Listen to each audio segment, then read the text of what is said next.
Ms. Martha Ama Akia-Pobe, Assistant Secretary General for Africa, Department of Political and Peace-Building Affairs and Peace Operations.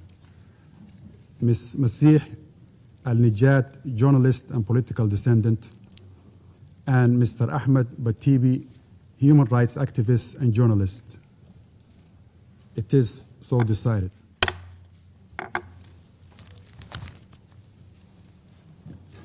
The Security Council will now begin its consideration of item 2 of the agenda.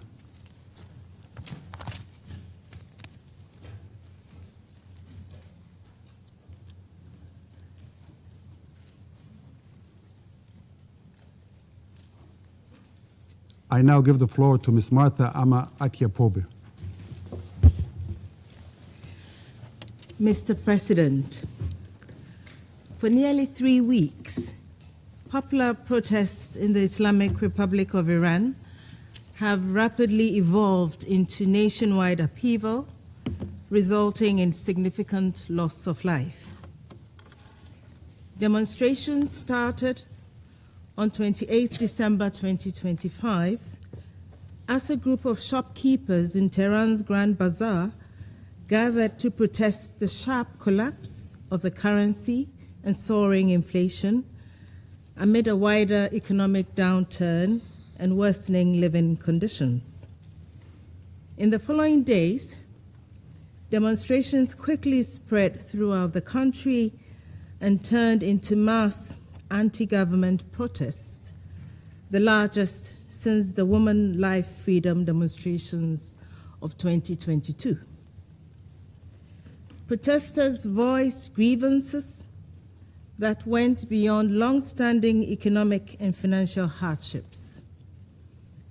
Marchers called for the downfall of the government and demanded freedom, dignity, and human rights, with some protesters chanting pro-monarchy slogans. The protests were initially peaceful, with scattered clashes between protesters and security forces, according to reports by the media, observations of our United Nations colleagues in the country, and accounts by the government of Iran. However, on the evening of 8th January, protests spread throughout Tehran and major cities. In response, the Iranian authorities imposed a near-total communications blackout, which remains largely in place today. The authorities also ordered university dormitories to be evacuated, erected concrete barriers around city centers, and reportedly used excessive force against protesters. According to media and human rights groups, security forces reportedly killed hundreds or possibly thousands of protesters and bystanders between 8th and 10th January.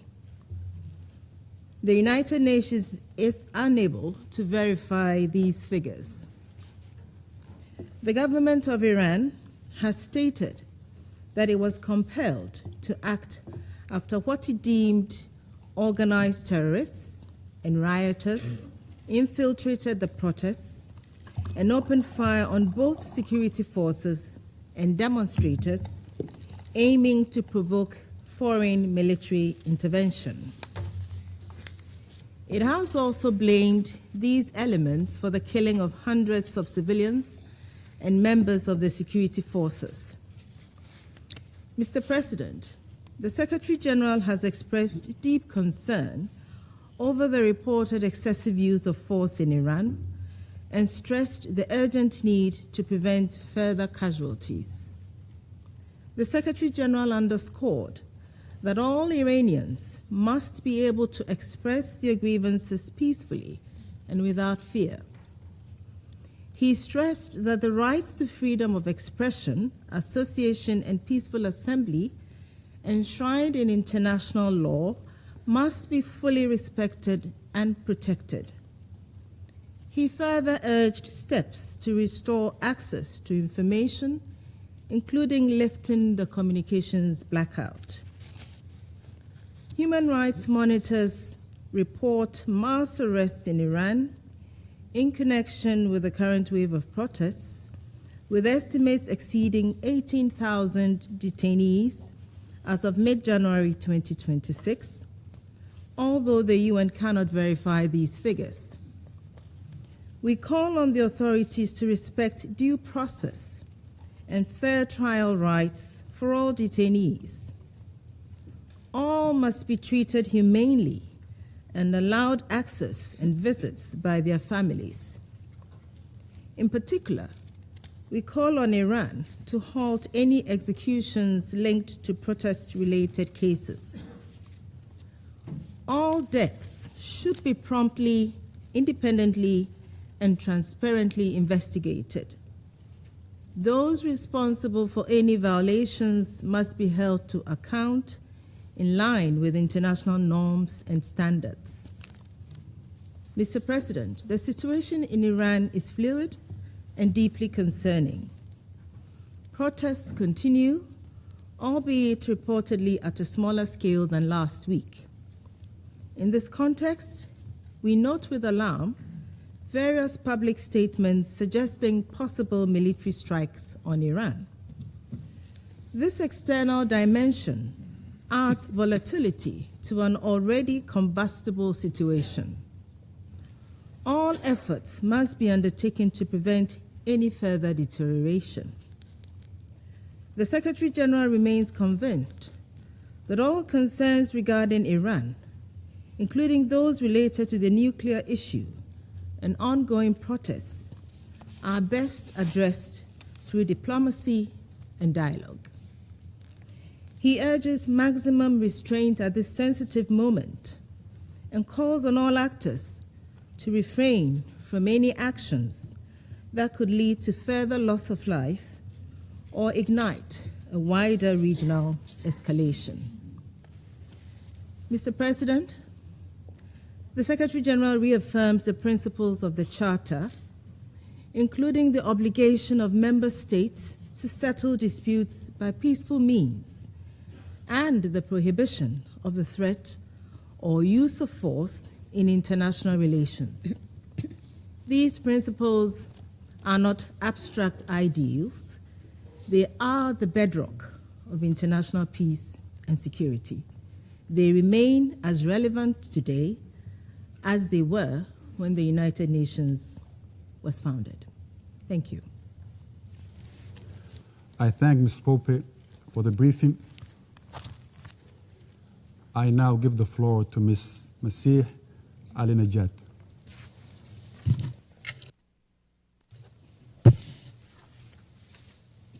Hello, everyone. My name is Masih Ali-Najat. I am a woman from Iran. Mr. President, Excellency, members of the Council, I am honored to be invited by the United States to testify before United Nations Security Council.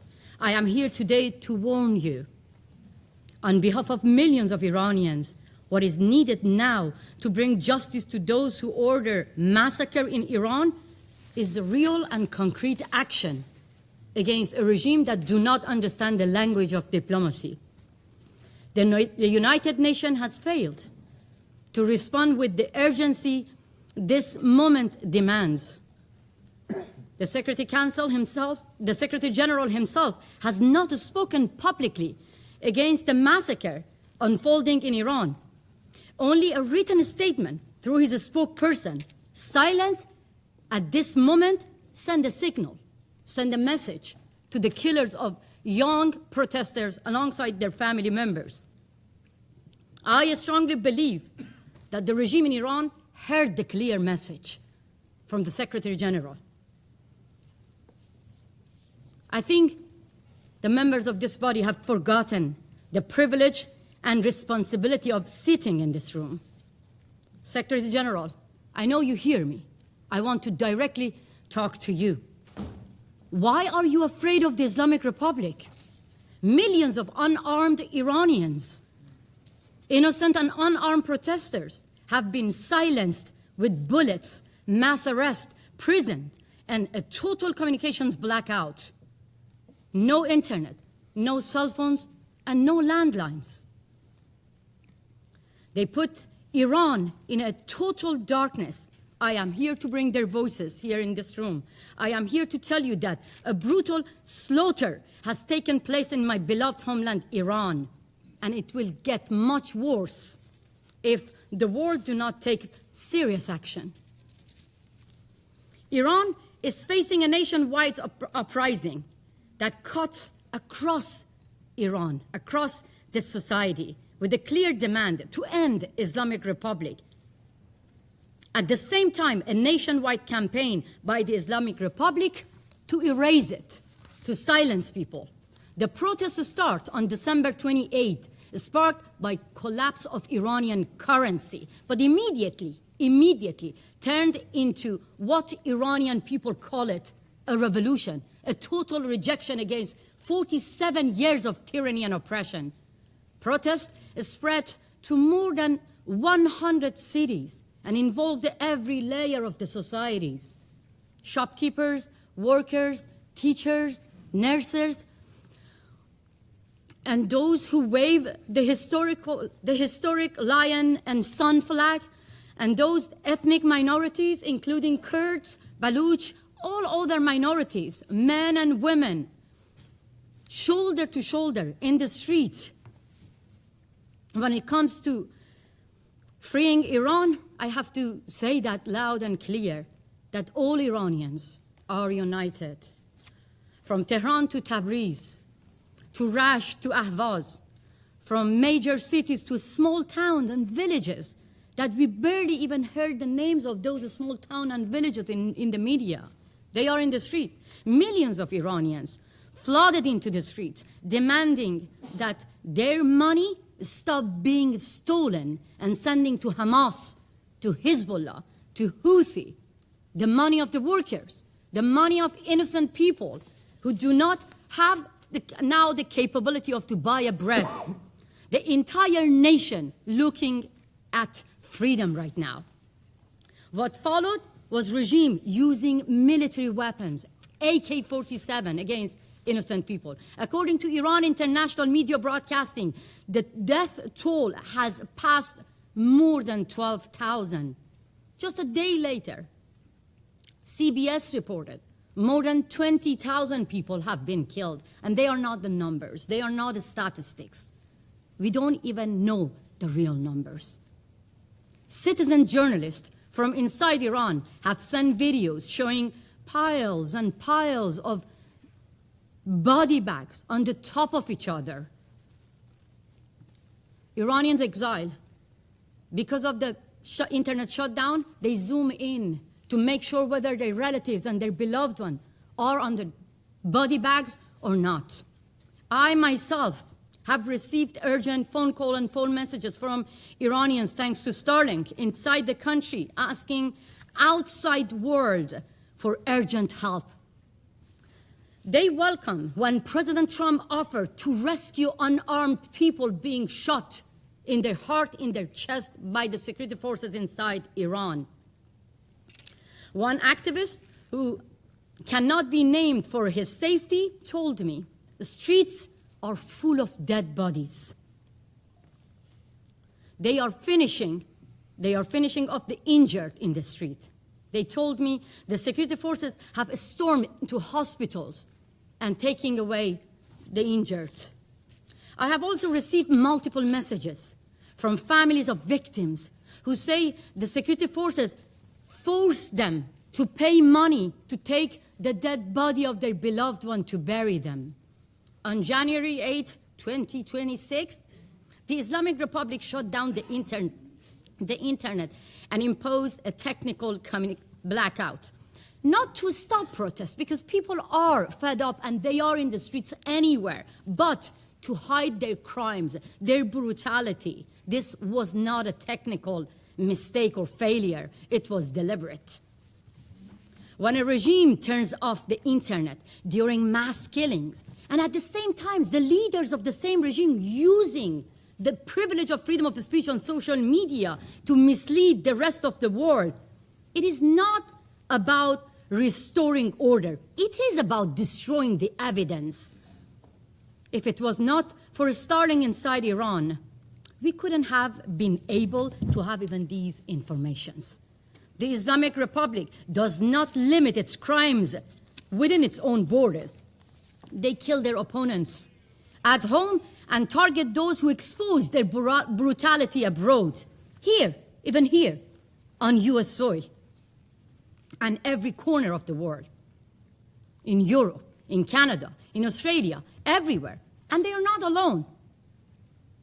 This is called transnational repression, and the Chinese government helping them, Venezuelan dictators are helping them, Russian mobsters being hired by the Islamic Republic to target their dissidents and opponents beyond their own borders. I now address the representative of the Islamic Republic directly.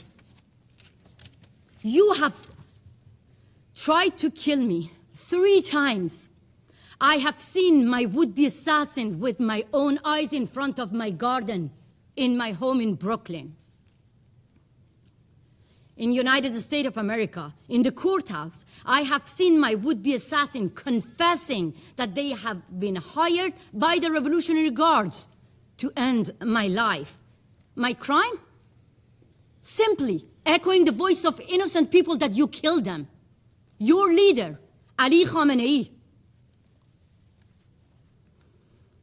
He ordered my killing. He said that American agent who compared compulsory hijab to the Berlin Wall must be killed. I am that woman, and I am not the agent of America. I have agency, but I am thankful to American government and the law enforcement to protect my life. And it was not, if it was not the protection of the law enforcement, I couldn't have been here to testify for millions of people who are facing the same killers, facing the same terrorist regime in my country. Yes, protection matters.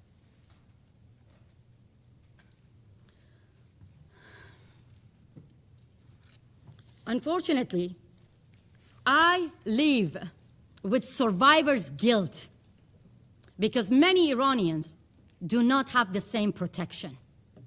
The same IRGC with the same AK-47 killed them in front of the eyes of their family member.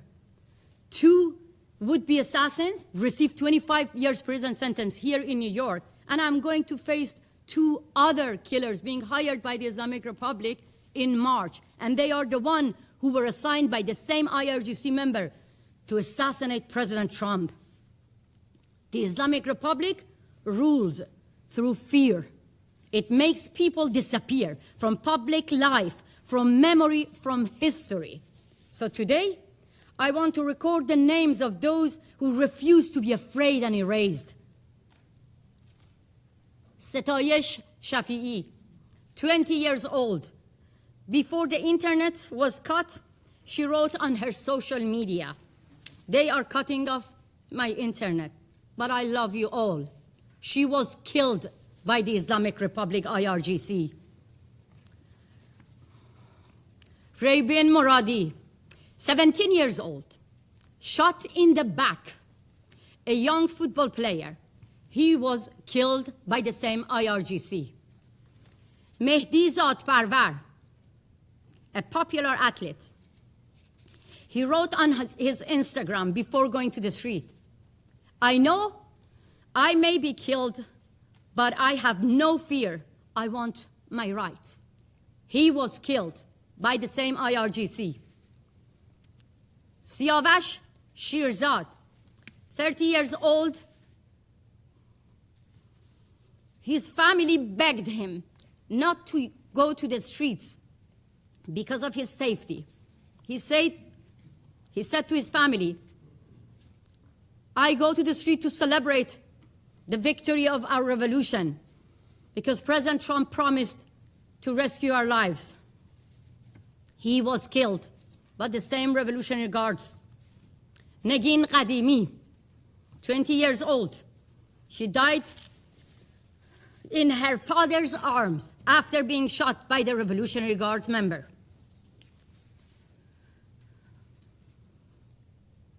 I feel guilty that I don't name the rest. The list of names goes on and on.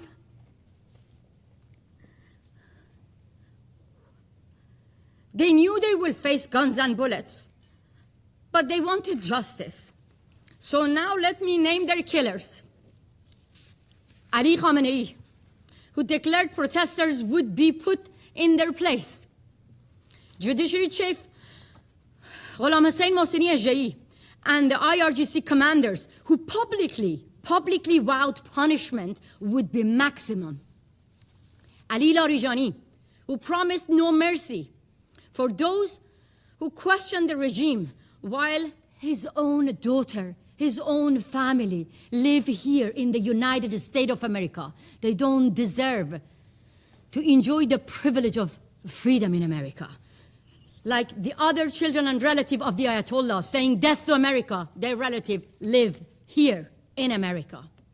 3 years ago, another Iranian human rights defender stood here in this room to warn you about another nationwide protest, Women, Life, Freedom, after the murder of Mahsa Jina Amini for the crime of simply showing a bit of her hair.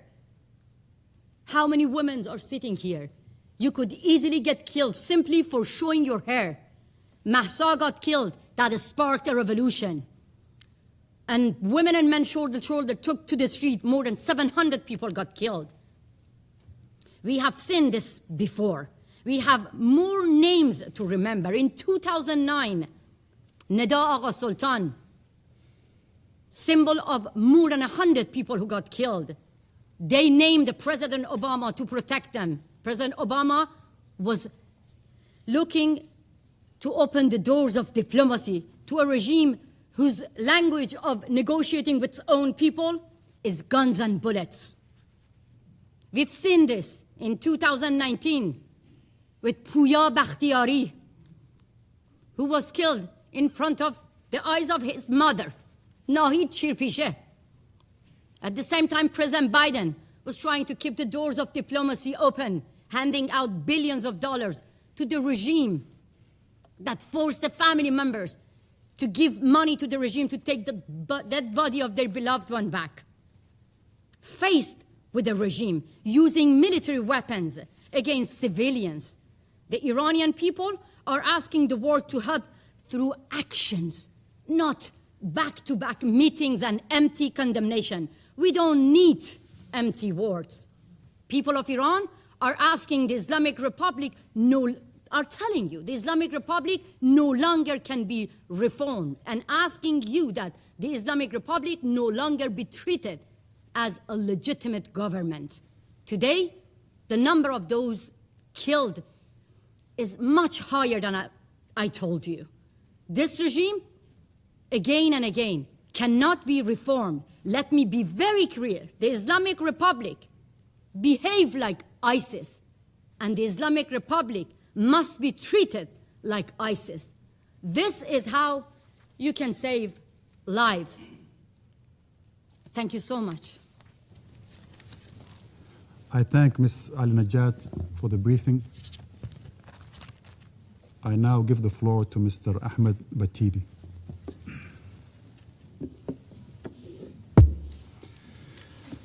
Good afternoon, ladies and gentlemen. I have a note here, but I don't want to read from this note. I want to talk from my heart here and share my experience with you when I was in the prison of Islamic Republic. My name is Ahmed Batibi, Iranian-American journalist and human rights activist. A few years ago, when I was a student, the Iranian regime arrested me and sent me to jail for attending a demonstration, exactly that thing we see in the street right now in Iran.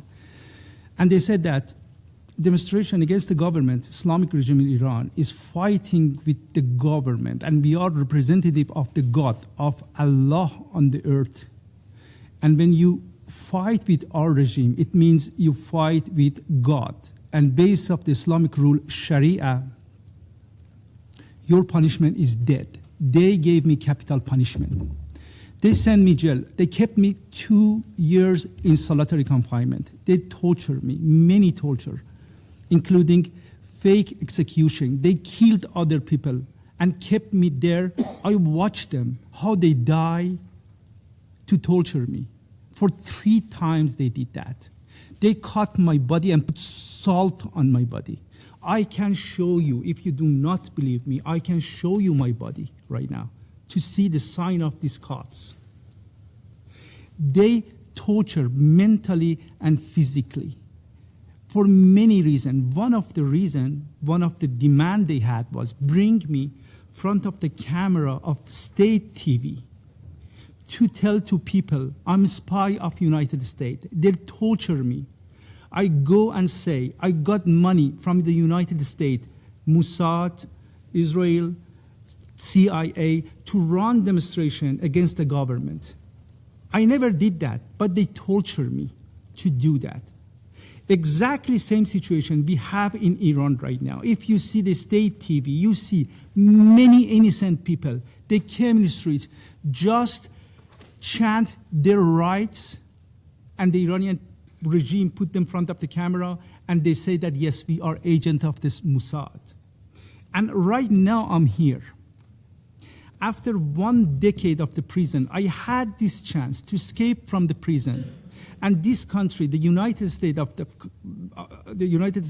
America, opened the door in front of me. I come here. I'm safe here. And in front of you, gentlemen, representative of demonic regime in Iran, the Ayatollah's regime. When we are talking about Iranian regime, we do not talk about a normal regime. We are talking about demonic cult. They have their own ideology. They have gun. They have money. And their mission is exporting their ideology to other countries. I don't want to talk about the details, but this is their mission. They have a technique. They have some chief apologists. Their job is coming here and clean the face of the regime, and they wash their bloody hand of the regime. But it doesn't work anymore. I'm here in front of you. You tried to kill me, but you couldn't. You cannot kill all the people. And don't laugh, sir, don't laugh at me, because a day come, we come top of your head, and you have to go court and answer for all those things you do here today, sir. Don't laugh at me. Don't laugh at me. 2 days ago, I was talking to someone who worked for government. He said that in the media, you see that they say 12,000 people died just during these days we have demonstration. That's correct. But the accurate number is much, much more than that, because the Iranian regime buried the people, the dead people, without any identification. They do not give chance to their family even go and get their body, and they bury them in unknown cemeteries. The number of dead people is much, much more than this. I was talking to an activist in Iran. He said that many of those people right now killing people in the street, they are Iranian regime proxy forces. Hashto Shabi from Iraq, Hezbollah from Lebanon, Fatimiyun or I don't know, Zainabiyun, they are Afghan people. He said that many of these people shoot us. They cannot even talk Farsi, and they talk Arabic with Iraqi accent. Everything I have to say, details, Masih said that I don't want to get the time. But the only thing you have to know that, sir, you saw a lot of bravery during these days from Iranian people. But it's not enough. You cannot go fight with a demonic regime like Islamic Republic, which has gun, ammo, money, power, and everything. We need your help. Not just condemning something or say that, no, it's bad, don't do it. We need actual act. We need physical act. I want to talk to the President of the United States, Mr. Donald Trump. I appreciate you, President. Everything you do is awesome. But during these days, you encourage people to go in the street.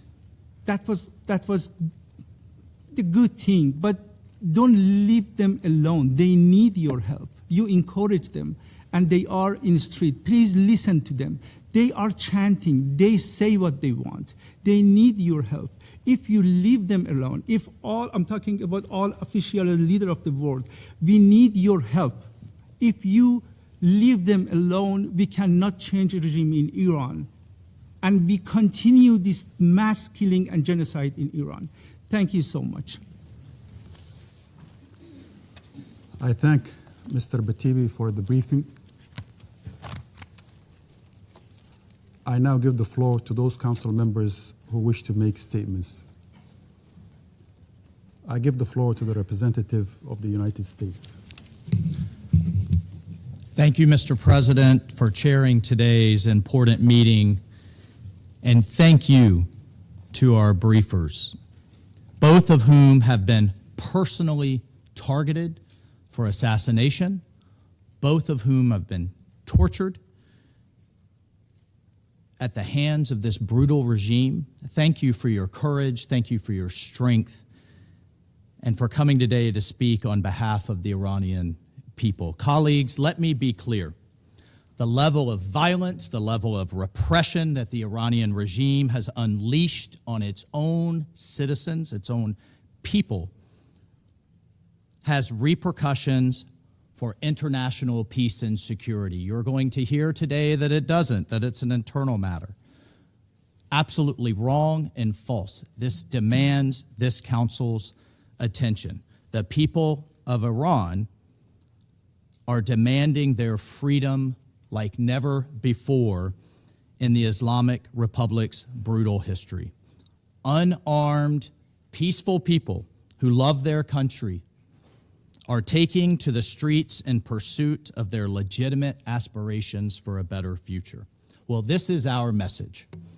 President Donald J. Trump and the United States of America stands by the brave people of Iran, period.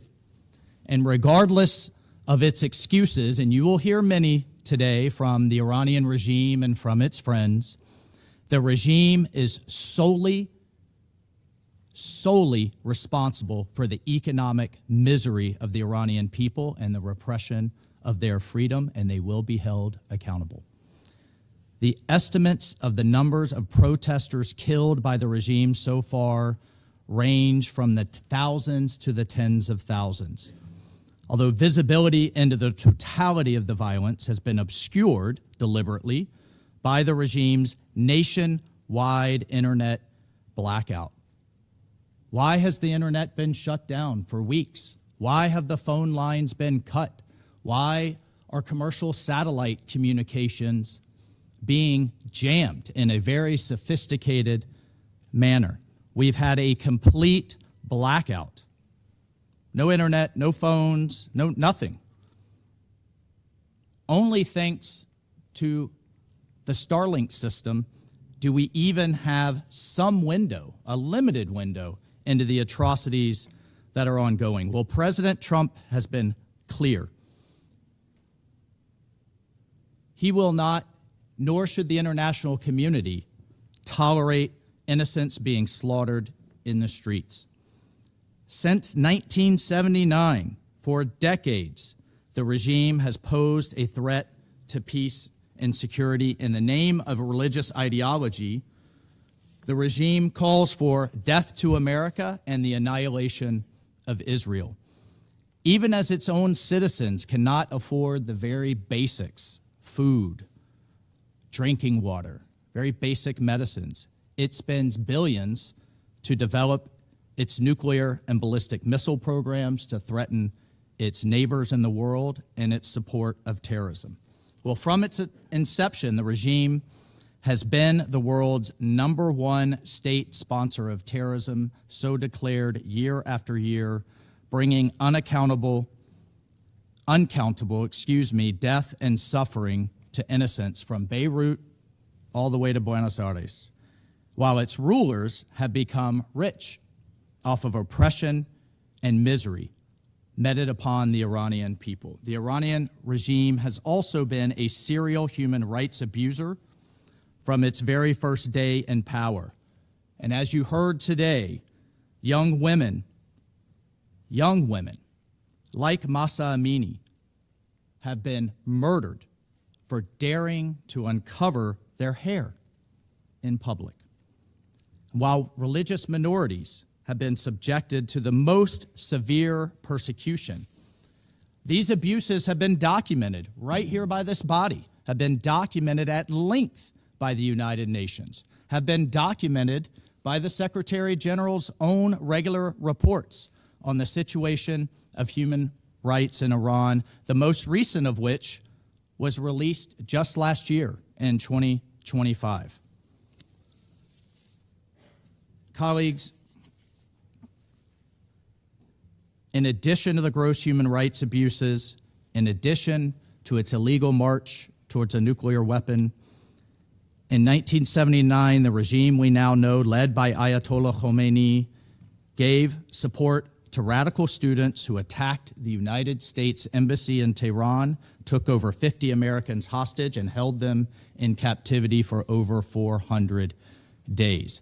That was followed by the bombing attack on the United States Embassy in Beirut, killing 17 Americans and scores of Lebanese civilians, followed by the supported and direction of terrorists who drove 2 trucks filled with explosives into U.S. and French barracks in Beirut, killing 241 American soldiers and 58 French military personnel, all part of a multinational force invited by the Lebanese government. It's responsible for the deaths of over 600 American service members and countless others in Iraq. Bottom line is Iran's partners and proxies with Iranian weaponry, documented by the United Nations Yemen panel of experts, have repeatedly attacked our partners in the Gulf and attempted to damage global energy infrastructure. And then finally, the Iranian regime state television amplifies calls for a, quote, one-bomb solution to wipe Israel off the map, which ironically would be not only a massacre of all Israelis, but also the Palestinian people whom the regime claims to support. In 2011, the regime attempted to assassinate the Saudi ambassador to the United States in Washington, D.C., but luckily the attempt was thwarted, and further, the regime has continued to plot assassination attempts against the President of the United States, against President Trump, and other senior U.S. government officials, in addition to those who dare speak out living here in the United States. Colleagues, Iran has destabilized the Middle East for decades. It has supported and enabled Hamas's brutality, its hostage-taking, its heinous October 7th attacks. It has funded Hezbollah. It has funded the Houthis. Iranian-aligned militia groups in Iraq, including Kataib Hezbollah, have attacked the United States and the region again and again. It's backed the brutal Assad regime, and at every turn, the regime has put terrorist proxies in other nations before the welfare of its own citizens. And as a result of the regime's actions, putting money in the pockets of terrorists, funding its nuclear and missile programs instead of the basic needs for the people of Iran, Iranians have had enough. The regime's dereliction of duty to its own citizens is what has put the Ayatollahs in the positions they are in today, with hundreds of thousands, if not millions, protesting in the streets after decades of neglect and abuse. So everyone should ask themselves, everyone sitting here today, how many people are dead? How many people are wounded, maimed, and abused in the Middle East, in Israel, in Gaza, in Syria, in Lebanon, Yemen, Iraq, even Venezuela, because of the regime's support for terrorism as the largest state sponsor? And I would like to address the allegation put forward by the regime that these inspired protests are somehow a foreign plot to give a precursor to military action. Everyone in the world needs to know that the regime is weaker than ever before, and therefore is putting forward this lie because of the power of the Iranian people in the streets. They are afraid. They're afraid of their own people. Iran says it's ready for dialogue, but its actions say otherwise. This is a regime that rules through oppression, through violence, and through intimidation. and has destabilized the Middle East for decades. Well, enough is enough. We all have a responsibility to support the Iranian people and to put an end to the regime's neglect and oppression of the Iranian nation. Colleagues, let me be clear. President Trump is a man of action, not endless talk like we see at the United Nations. He has made it clear all options are on the table to stop the slaughter. And no one should know that better than the leadership of the Iranian regime. Thank you, Mr. President. I thank the representative of the United States for the statement. I give the floor to the representative of Liberia.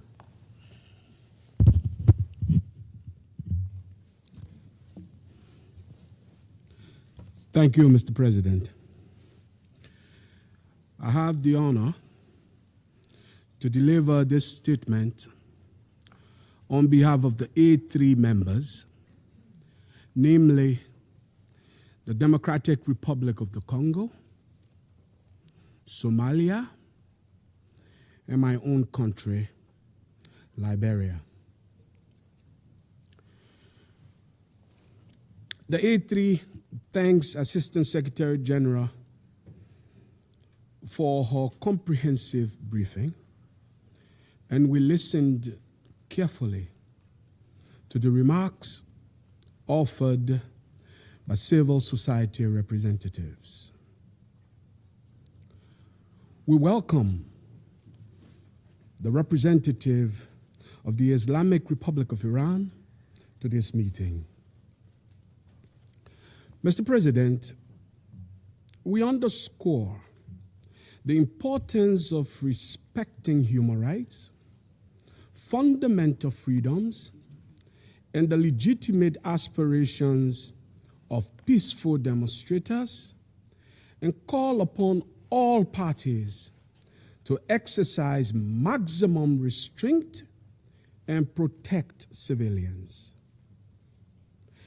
The A3 notes reports of ongoing protests and demonstrations across numerous cities and provinces involving a broad cross-section of the Iranian population, including youth, women, workers, and members of minority communities. The A3 is concerned by reports that the reaction to the protests and demonstrations has led to a significant number of deaths, arrests, and destruction of properties. Reports of the use of excessive force, including live ammunition and raids on hospitals, are alarming and unacceptable.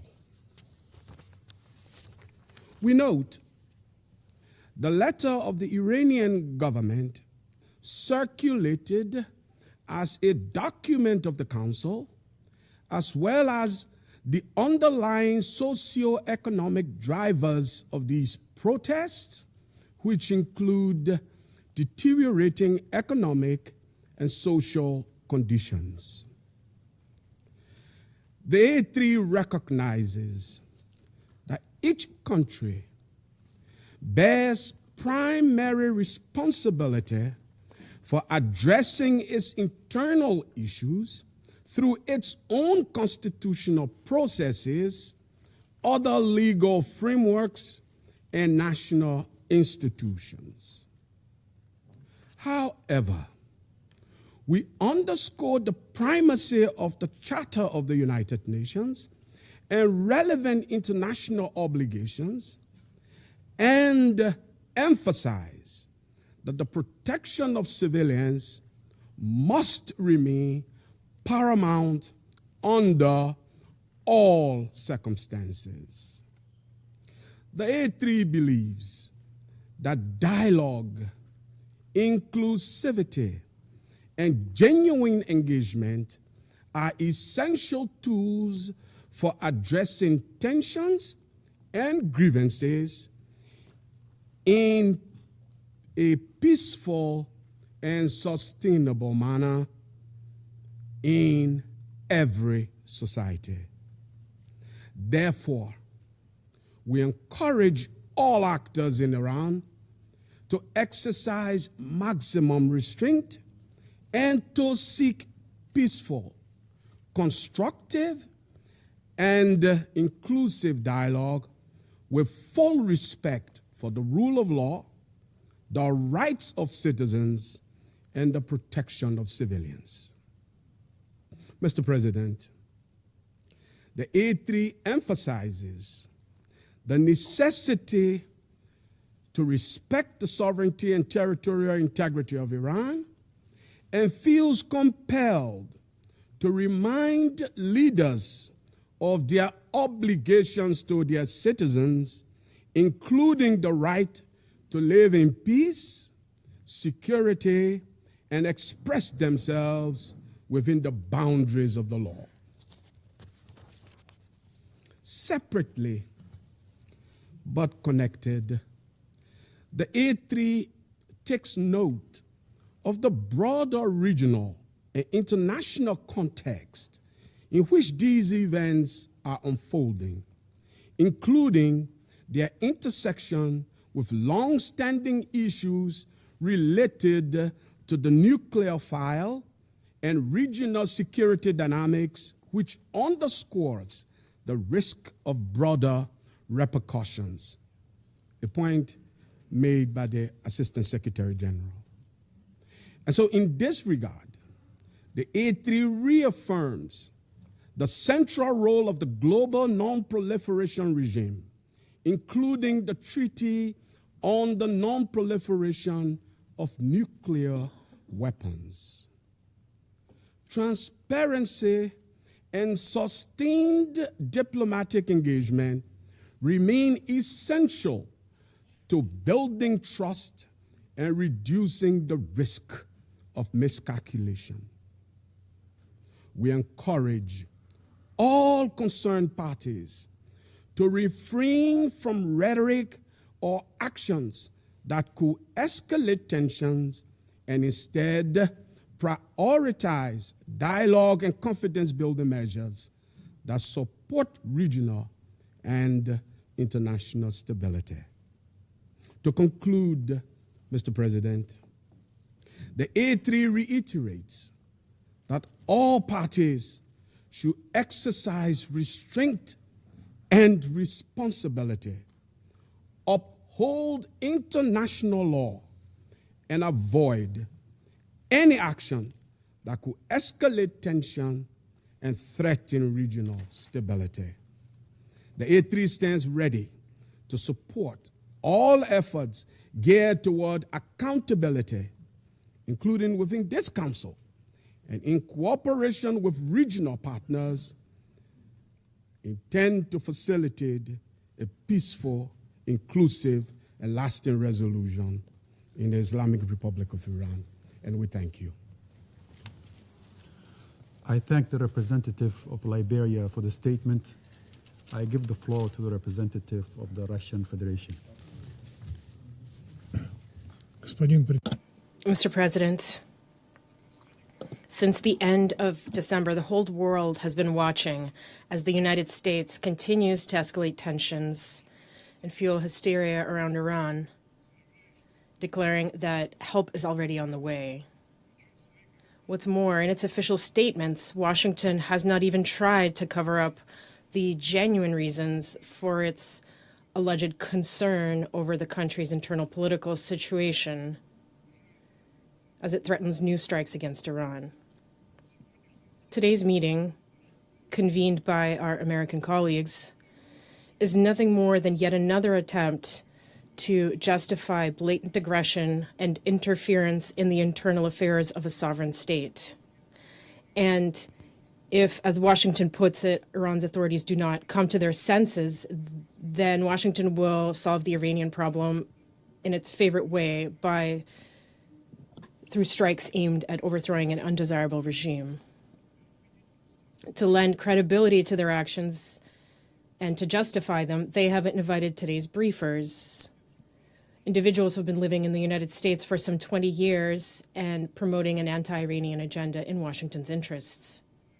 These so-called briefers cannot speak on behalf of the Iranian people. We firmly reject any attempts by the U.S. to waste council members' valuable time on briefings that are meant only to serve the interests and the position of those who convene this meeting, and briefings that are in no way related to issues of international peace and security. What just took place overall was nothing more than a circus, an embarrassment, a cheap show that is unbefitting of members of the Council. Mr. President, we have carefully studied the letters circulated in the Security Council in recent days from the Iranian mission. We express our solidarity with the people of Iran and mourn all innocent victims. We see that hostile external forces are attempting to exploit the current situation in order to overthrow a government they find objectionable and destroy the Islamic Republic of Iran as a sovereign and independent state.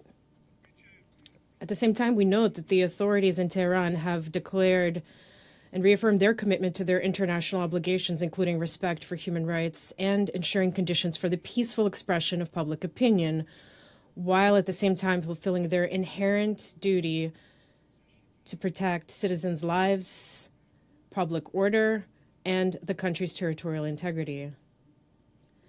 As far as we can tell, the protest momentum has begun to subside and the situation is gradually normalizing. The government of Iran has taken the necessary steps to stabilize the economic situation and has established a constructive dialogue with the public in order to address any emerging issues. Mass rallies have taken place in the Islamic Republic of Iran in support of the country's supreme leader and its independent course.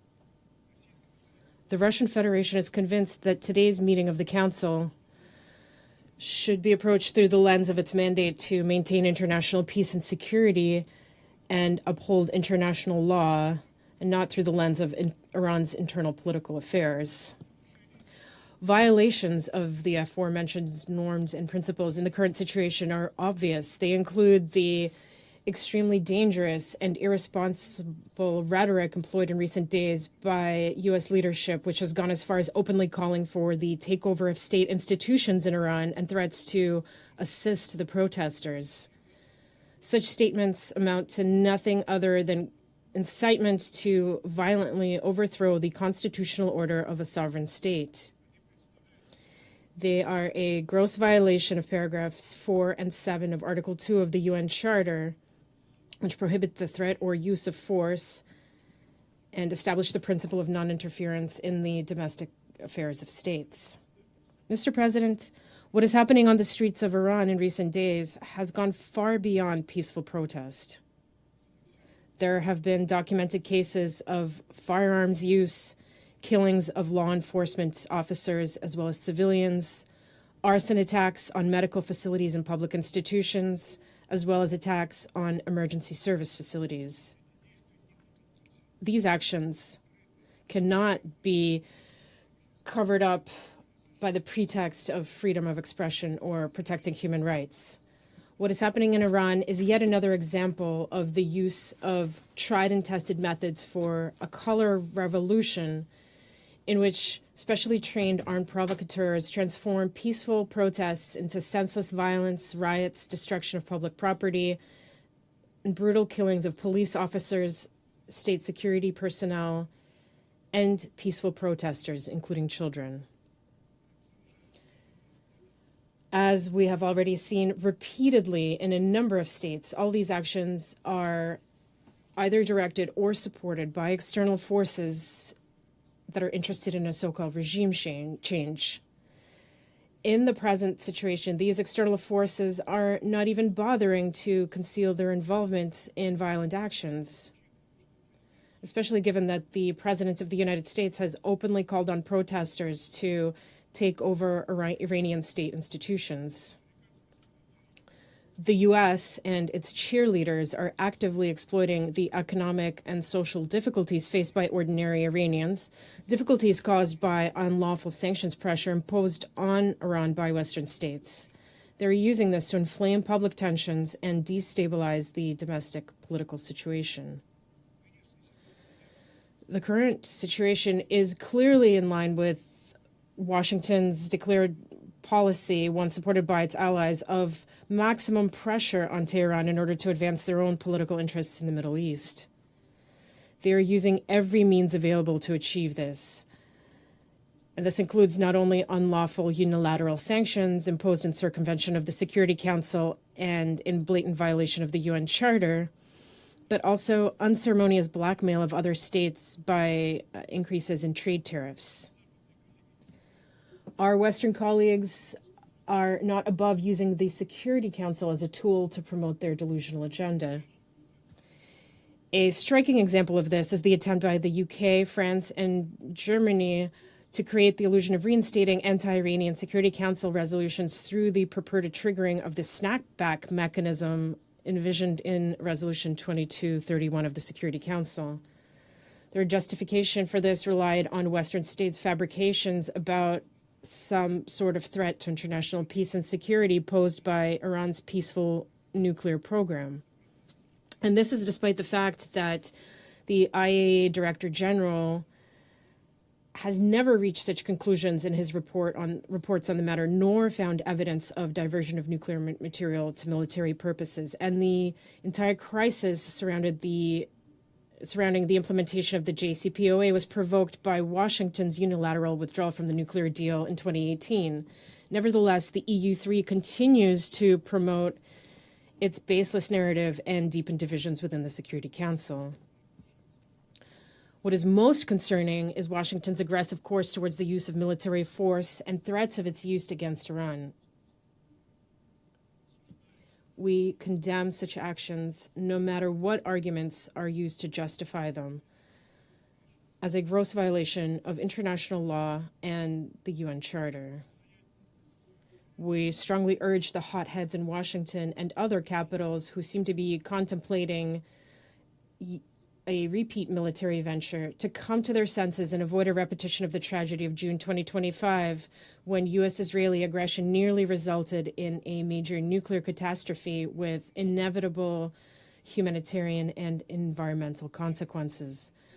We demand that the United States and its like-minded partners refrain from further reckless steps, including those involving nuclear facilities. They should rather focus on providing solid assurances against further confrontation and resume joint efforts to find potential solutions.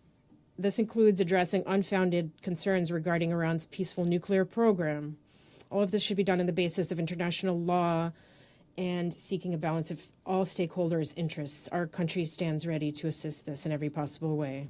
Mr. President, the Russian Federation decisively condemns all forms of external interference, incitement to violence, and threats of use of force against the friendly nation of Iran. We call on the conveners of today's meeting to stop making themselves out to be a global judge and put an end to their escalatory actions.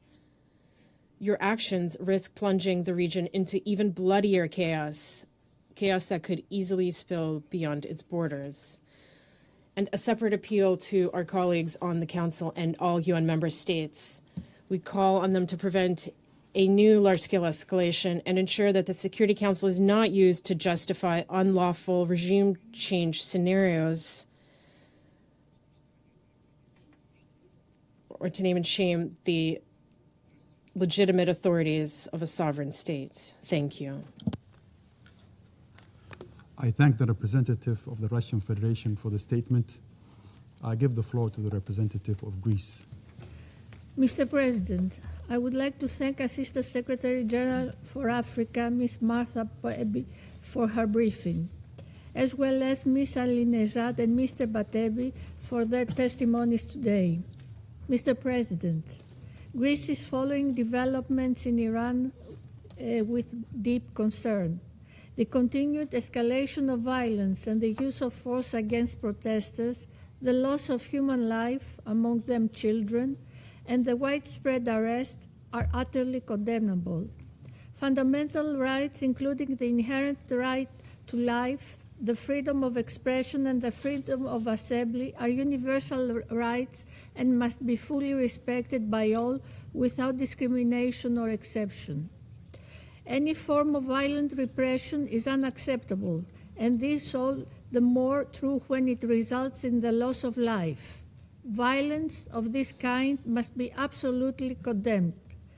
The use of force against individuals exercising fundamental rights can never be justified and must always be unequivocally rejected.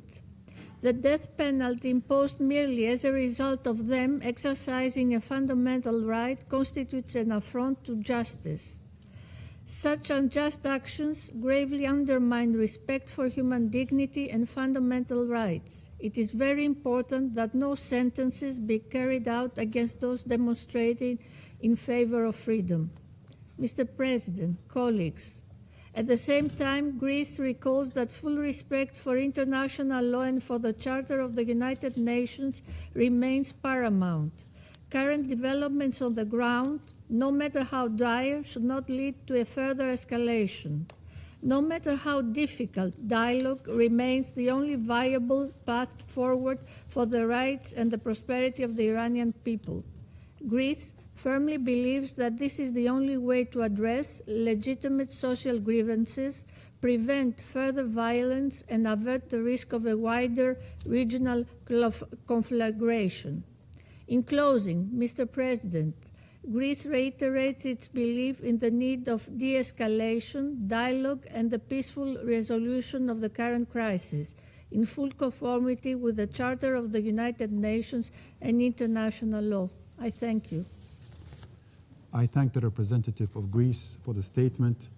I give the floor to the representative of Panama. Gracias, Presidente. Thank you, President.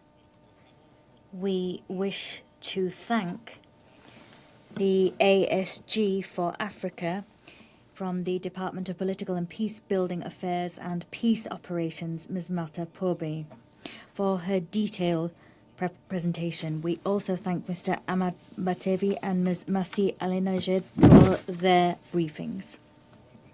Moreover, we recognize the representative of the Islamic Republic of Iran and their delegation.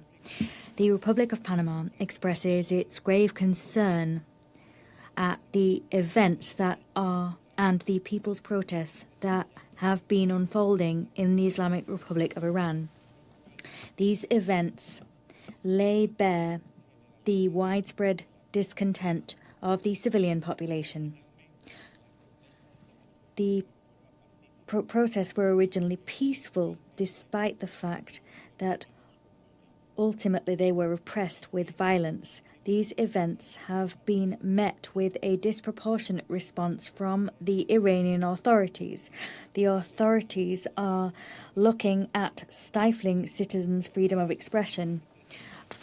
Due to cuts to communication blackouts across the country, it is difficult to objectively verify the facts.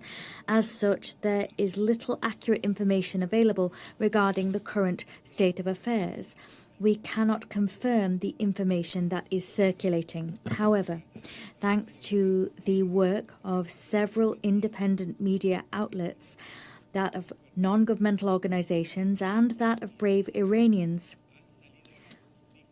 concerning figures have emerged. According to these reports, to date, the number of fatalities could stand at 2,000 or more, and a considerable number of people have been wounded or detained.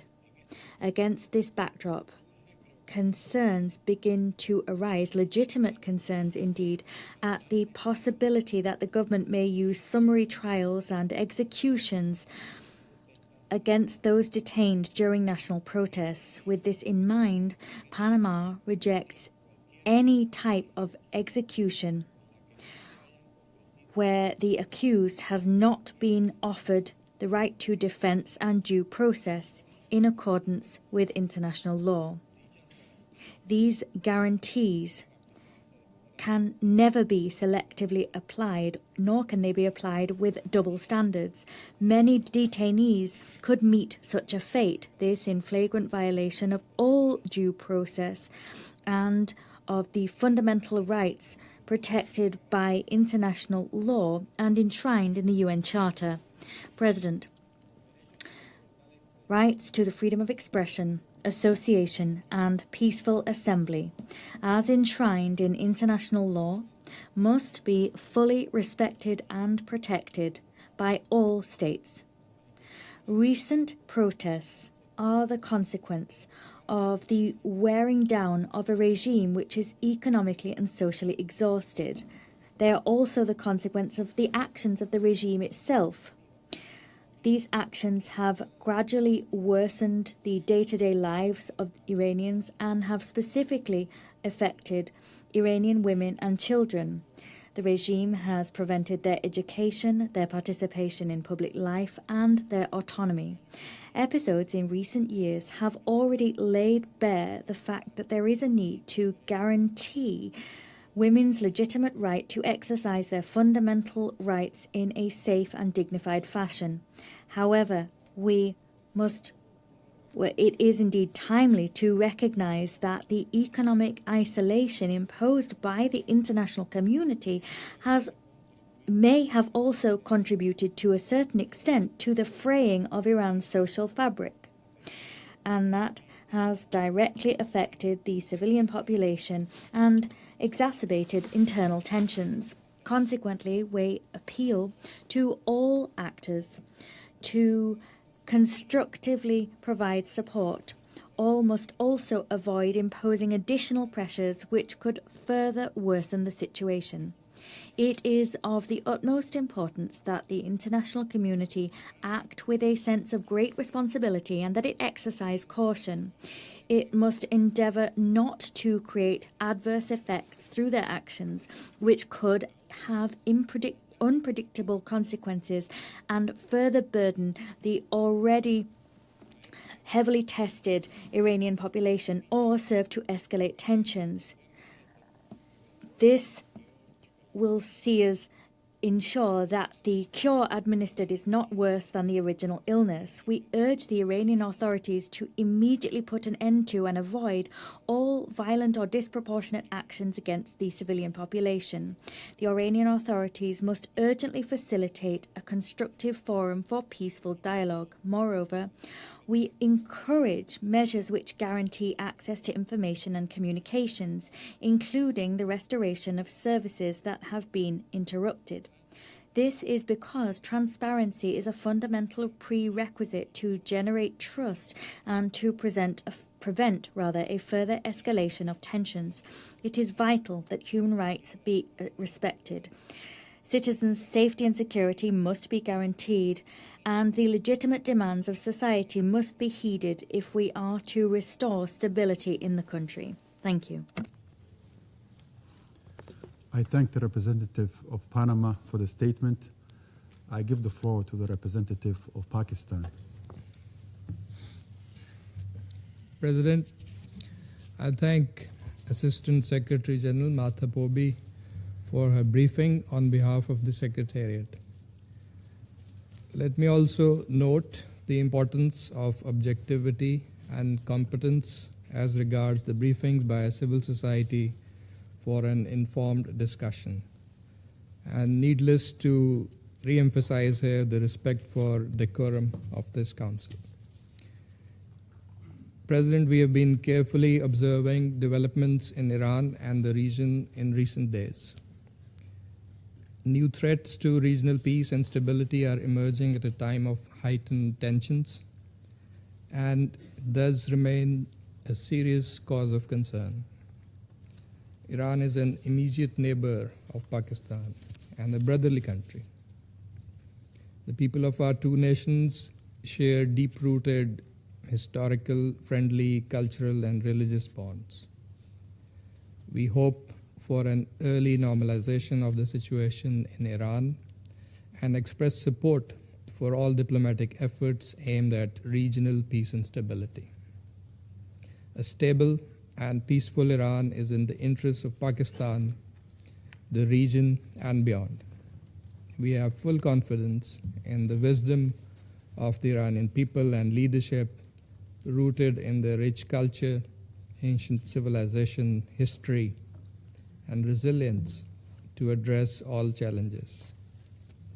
President, the fundamental principles and objectives of the United Nations Charter are inviolable and sacrosanct. The UN Charter prohibits threat or use of force against other states' territorial integrity or independence, or to interfere in matters essentially within the domestic jurisdiction of states.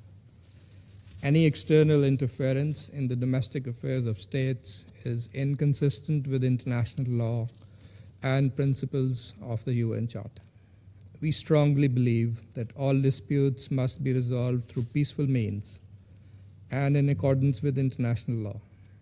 Continued hostilities, use of force, and unilateral actions will only take us further away from the resolution of core issues and cause unnecessary humanitarian suffering. The threat or use of force would only aggravate the situation and undermine regional and international peace and stability. All parties must exercise restraint, act responsibly, strictly stay within the bounds of international law, and eschew any action that will be detrimental to regional and international peace and security. Diplomacy and dialogue should be the guiding principles for achieving negotiated settlement of all contentious issues in accordance with the rights, obligations, and responsibilities of the parties concerned. Pakistan has consistently advocated the primacy of diplomatic engagement and the imperative of avoiding confrontation and conflict in a region already beset by tensions and volatility. We sincerely hope that the situation in Iran will soon return to calm and normalcy, free from any internal turmoil or external pressure, and all relevant parties will return to the negotiating table to find a lasting solution to their differences based on mutual respect and understanding. I thank you. I thank the representative of Pakistan for the statement. I give the floor to the representative of China. President, I thank ASG Pobi for her briefing and welcome the participation of the representative of Iran at today's meeting. China and Russia have made their position clear to all council members regarding the United States invitation of the relevant briefers. Recent developments in Iran have drawn widespread attention. China has taken note of the description thereof provided by the Iranian Foreign Minister in his letter to the UN Secretary General. For some time now, the United States has continued to make statements on the situation in Iran and has openly issued threats of the use of force against Iran. As a result, clouds of war are gathering over the Middle East and the tensions in the region continue to escalate. China has always advocated adherence to the purposes and principles of the UN Charter and international law.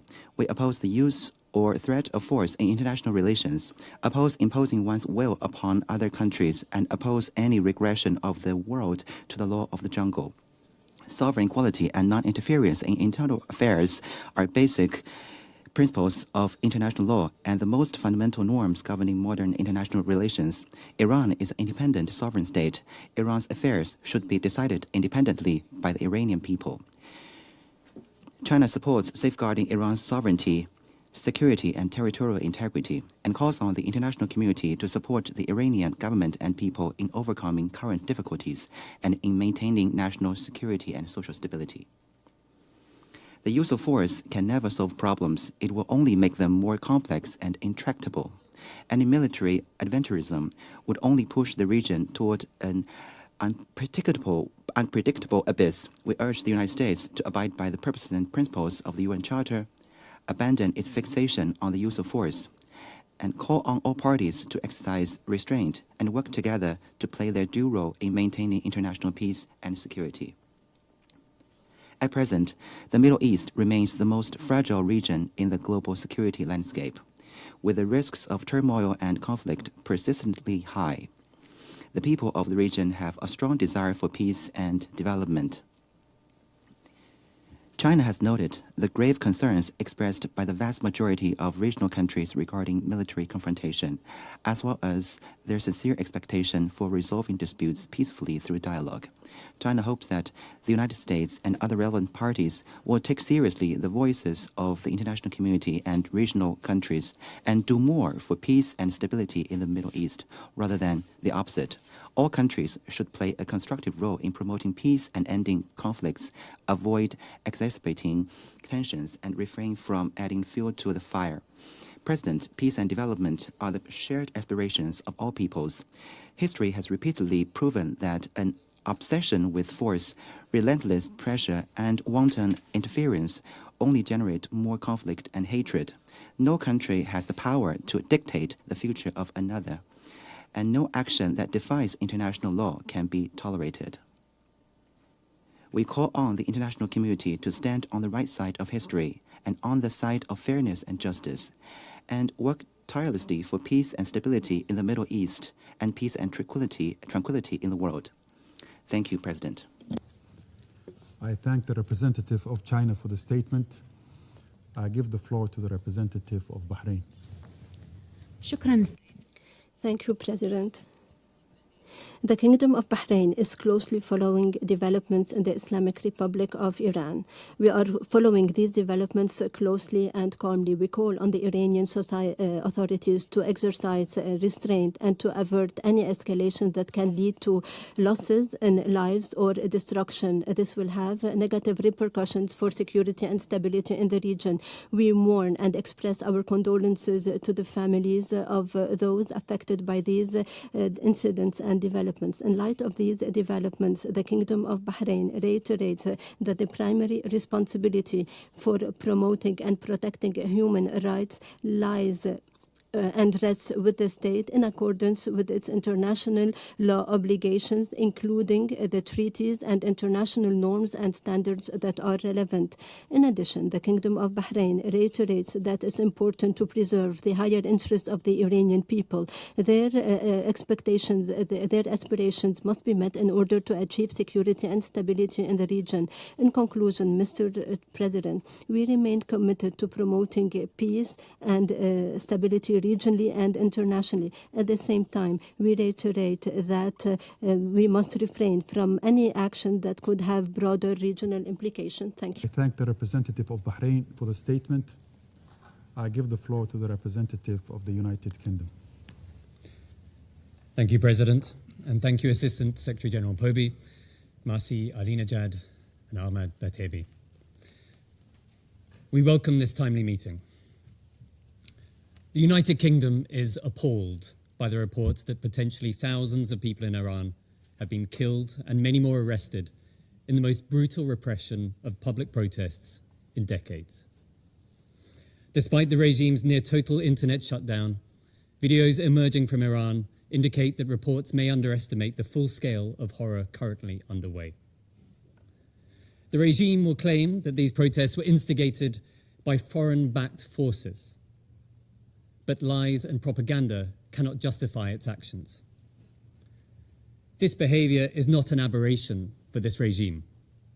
It is the latest manifestation of the repression and brutality we have witnessed time and time again.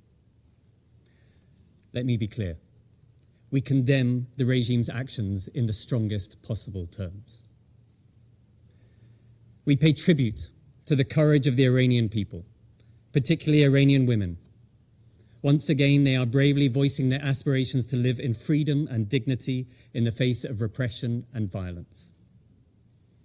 As my Prime Minister stated, alongside his French and German counterparts, we urge Iran to respect the fundamental rights and freedoms of its people, including the right to protest without fear of violence or repression.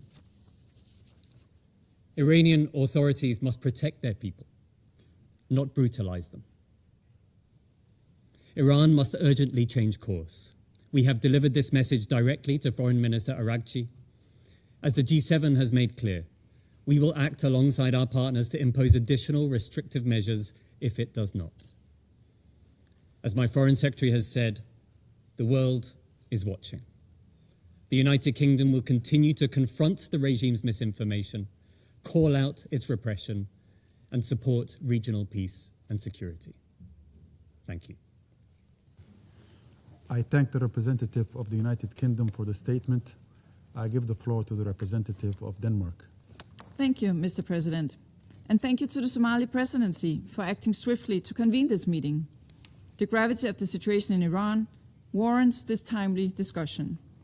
I'd also like to thank Assistant Secretary General Pobi for her briefing and the civil society briefers, Mrs. Aline Majad and Mr. Batebi, for sharing their insights and personal experiences. Mr. President, once again, the Iranian people have taken to the streets to bravely voice their demands for a better life, a life in freedom, dignity, and prosperity. And once again, they have been met with sheer brutality and ferocious violence. We're deeply concerned by the reports of several thousand protesters killed by the Iranian security forces. And as we've heard from Assistant Secretary General Pobi, more than 18,000 arrested. Iran's brutal crackdown on the protesters is unacceptable. We strongly condemn these killings, as well as the use of violence, arbitrary detention, and intimidation tactics by the security forces against the protesters. These actions must stop. All Iranians must be able to express their grievances peacefully and without fear. We urge the Iranian authorities to exercise maximum restraint from unnecessary and disproportionate use of force. We stand in full solidarity with the Iranian people while they exercise their rights to freedom of expression, association, and peaceful assembly. We call on Iran to comply with its obligations under international human rights law and to ensure unhindered access to information and communication, including access to the internet, for all Iranians. Mr. President, loud and clear, again and again, we hear the Iranians lift their voices for a better life, for their lives, for their rights to be respected. For too long, the leaders in Tehran have not heeded this call. The time has now come for the government of Iran to finally listen, to respond to the will of its people through peaceful means. We urge them to start today. I thank you. I thank the representative of Denmark for the statement. I give the floor to the representative of Colombia. Gracias, señor. Thank you, Mr. President, for convening this briefing. I wish to convey my gratitude to Assistant Secretary General for Africa. I also thank the briefers for their statements. Mr. President, Colombia reaffirms, as it has done historically within this organisation, and as it has also done since its very first day as an elected member on this council, we reaffirm that our position will always be guided by international law and the principles enshrined in the United Nations Charter, as well as by a commitment to peace, the peaceful resolution of disputes, the respect for sovereignty, and the non-interference in internal affairs of states, as well as by the need for the respect for human rights, which are applicable in all contexts without exception. The freedom of expression, peaceful assembly and association are universal rights. They are enshrined in international human rights law, and that law must apply without exception. It cannot be watered down or relativized. These freedoms must be guaranteed throughout the world. No differentiated treatment can be applied, and the above is a vital prerequisite for legitimacy, peace, and democracy. The systematic nature of repression, criminalization, and censorship as a response to the free exercise of the right to protest are unjustifiable in any circumstance. Moreover, they constitute grave violations of human rights, and they weaken the very foundations of the rule of law. Against that backdrop, We are gravely concerned by the events which are unfolding in Iran, including the use of the death penalty and other forms of repression as a response to peaceful demonstrations. We are also alarmed by the use of expedited legal proceedings, which do not guarantee due process. This is in flagrant contradiction with international obligations. Moreover, we are concerned by censorship and restrictions on information. Consequently, in our view, the safe access of international press and the restoration of the internet must be guaranteed immediately. The human rights situation of women in Iran continues to be a source of alarm. We are particularly concerned by the disproportionate impact that repression against protests may have on women. Moreover, women have played a pivotal role and indeed a leading role in these protests. We fervently appeal to all member states to respect, protect, guarantee, and enforce human rights for all people. We underscore the need to guarantee accountability in all cases. This in order to prevent impunity and to guarantee access to justice and reparation for victims. Mr. President, it is of paramount importance to mitigate tensions and to avoid actions which may fan the flames of confrontation. Moreover, my country emphasizes the need for restraint. Any rhetoric or action which aims to escalate the situation, including the threat of the unilateral use of force, brings with it grave risks for stability, to the stability in a region already marked by a high degree of volatility. Such actions could also imperil international peace and security. To conclude, my country insists that it is only inclusive dialogue, a dialogue which involves all strata of Iranian society, that can offer a sustainable solution. Lasting solutions cannot be imposed through force. Rather, these solutions are built through peaceful, participatory, and nationally led processes. In view of the grave nature of the situation, it is incumbent upon this Council to keep their eyes trained on events and to guarantee the protection of civilians, the full respect of human rights and fundamental freedoms, and accountability for violations perpetrated. Thank you. I thank the representative of Colombia for the statement. I give the floor to the representative of Latvia. Thank you, President. Let me thank Assistant Secretary General Pobe for today's briefing. And I would like to thank Ms. Alinejad and Mr. Batebi for sharing their very personal and courageous testimonies. The Islamic Republic of Iran has once again launched a war against its own people. It is killing innocent Iranians. As we sit here today, hundreds of thousands of brave Iranians, exhausted by repression and economic deprivation, are standing for their freedom. On the streets across the country, they demand basic rights and human dignity. And these demands are met with brutality, violence, and censorship by the regime. The failing Iranian regime is trying to hide its crimes behind a total telecom and internet blackout, but it is not possible to hide the truth. Iran's state forces are killing protesters by the thousands. They are arresting and torturing Iranians to suppress and intimidate their own citizens. Latvia stands in solidarity with the people of Iran, claiming their legitimate rights to live their lives and decide their future freely. And we demand the Iranian authorities to immediately stop the killings, and all detained protesters must be released. All unjustifiable court sentences and threats of execution must be seized. For decades, the Iranian regime has been playing a destabilizing role across the Middle East and beyond. It continues to pursue its illegal nuclear program.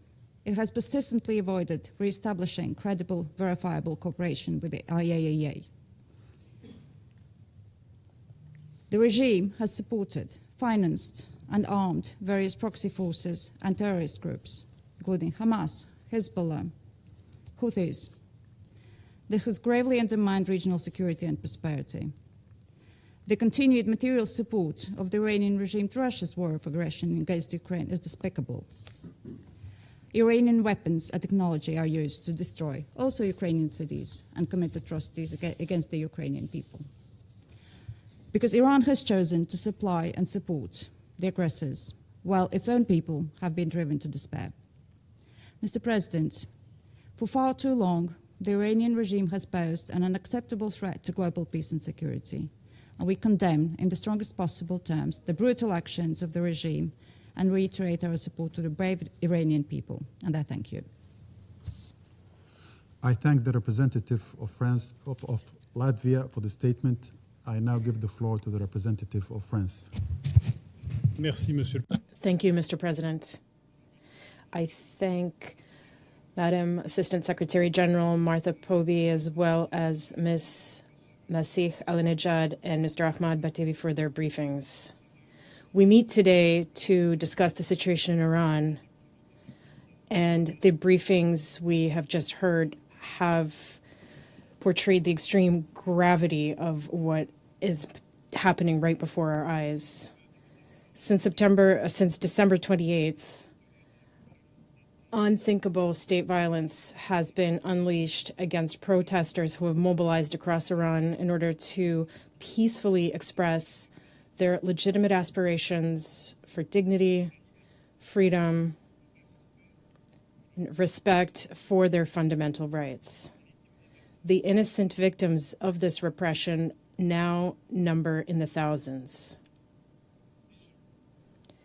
Back in 2009, in 2019, and in 2022, the Iranian authorities had already violently suppressed peaceful movements of the Iranian population, movements calling for dignity and rights. We remember the death of Mahsa Amini in September 2022 at the hands of the Iranian morality police. France condemns the widespread and deliberate use of violence by Iranian security forces. France condemns the arbitrary detention of thousands of protesters. It condemns the internet shutdowns across the country that are aimed at silencing reports of the brutality of the repression. France expresses its solidarity with the victims and stands alongside the people of Iran who are peacefully protesting for their rights and their freedom. We urge the Iranian authorities to comply with their international obligations and respect the fundamental rights and freedoms of the Iranian people, in particular freedom of expression, the right to information, and freedom of peaceful assembly. The President of the French Republic, Emmanuel Macron, has already spoken out in this regard. The Minister of Foreign Affairs stated this plainly to his Iranian counterpart, and the Iranian ambassador in Paris was informed of this in the clearest possible terms when he was summoned to the Ministry of Foreign Affairs 2 days ago. We also reiterate our call for the immediate and unconditional release of all arbitrarily detained prisoners in Iran, as well as the suspension of the death penalty. We call for a rapid convening of a special session of the Human Rights Council to address the situation in Iran and to task dedicated mechanisms with investigating human rights violations. President, given the scale and brutality of the repression, the international community and the Security Council cannot look the other way. It is for the Iranian people and them alone to decide their destiny. But our collective responsibility is to denounce the violence and repressions to which they're being subjected as they express their legitimate aspirations. As the President of the French Republic recalled, respect for fundamental freedoms is a universal requirement. The brutal denial of this requirement by the Iranian authorities constitutes both a violation of the responsibilities of the state towards its population and an additional factor threatening regional international peace and security. The vigilance of this council is all the more justified given that the situation carries a very worrying risk of escalation. Iran, as we know, continues to endanger regional security through the support it provides to non-state armed groups affiliated with it. It continues to defy the international non-proliferation regime by pursuing a threatening ballistic missile program as well as a nuclear program whose peaceful nature the International Atomic Energy Agency has not been able to verify. Mr. President, with its European and G7 partners, France stands ready to impose additional restrictive measures on individuals and entities involved in the repression of protests in Iran. France calls on the Council to not turn its eyes away from what is happening in Iran. It calls on all its members to urge Iranian authorities to respond to the legitimate aspirations of their population and put an end to the violence and bloody repression directed against the protesters. Thank you very much. I thank the representative of France for the statement. I now give the floor to the representative of Islamic Republic of Iran.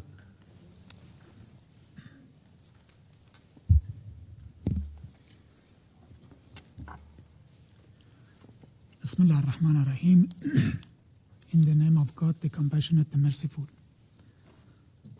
Mr. President, let me state from the outset our firm objection to the participation of the so-called representatives of civil society. I must be absolutely clear. Both briefers imposed by the representative of the United States regime under this false label do not represent Iran's civil society. They represent the political agenda of the United States and Israeli regimes. They have lived outside Iran for more than 2 decades and have consistently engaged in incitement to violence and promotion of extremist and terrorist activities, including advocating and facilitating the use of lethal force against law enforcement officers.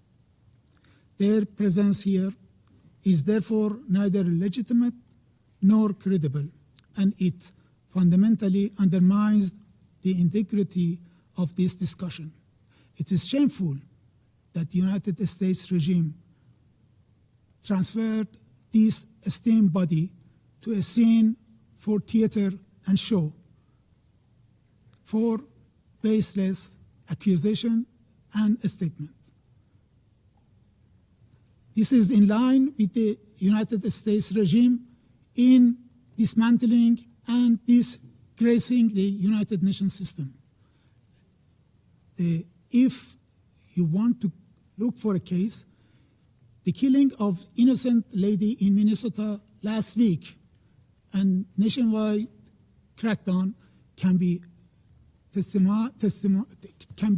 brought here with the testimony and with the briefers.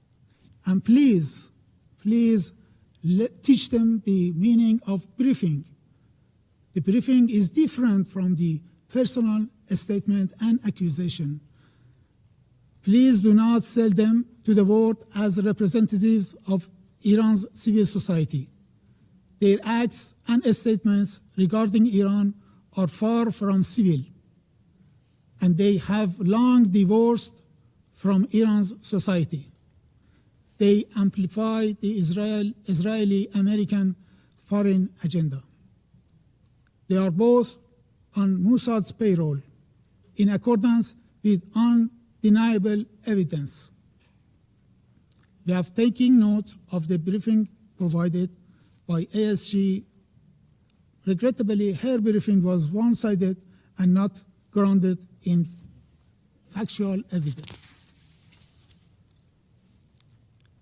Mr. President, I wish to extend my deepest condolences and sympathy with a heavy and grieving heart to the brave people of my country and to the families of many victims. In recent weeks, Iran has lost numerous innocent civilians and devoted members of its security and law enforcement forces. Many of our young people were brutally murdered in acts of extreme violence resulting from the atrocities committed by ISIS. Many of our police officers sacrificed their lives in the line of duty to protect civilians and preserve public order. I speak today on behalf of a nation in mourning. It is deeply regrettable that the representative of the United States regime who requested this meeting has today resorted to lies, distortion of facts, and deliberate misinformation to conceal his country's direct involvement in steering unrest in Iran to violence.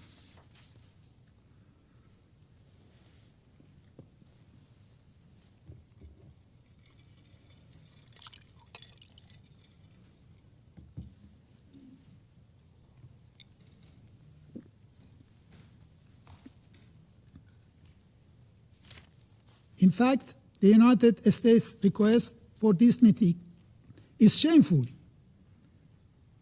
to conceal their direct complicity in the crime their mercenaries have committed against our nations from 8 to 10 January. As part of Israel's malicious attempt to drag America into another war of aggression against Iran. Under the hollow pretext of concern for the Iranian people and claims of support for human rights, the United States regime is attempting to portray itself as a friend of the Iranian people, while simultaneously laying the groundwork for political destabilization and military intervention under a so-called humanitarian narrative. These claims are particularly cynical when viewed against the United States regime long and well-documented record of unlawful military interventions, regime change operations, and systematic violations of international law and the Charter of the United Nations. Across the world, these policies have led to mass civilian casualties, the collapse of states, prolonged humanitarian disasters, and the emergence and empowerment of extremist and terrorist groups. This is not a matter of opinion.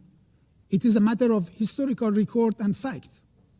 The Iranian people for decades have experienced the true meaning of the so-called support.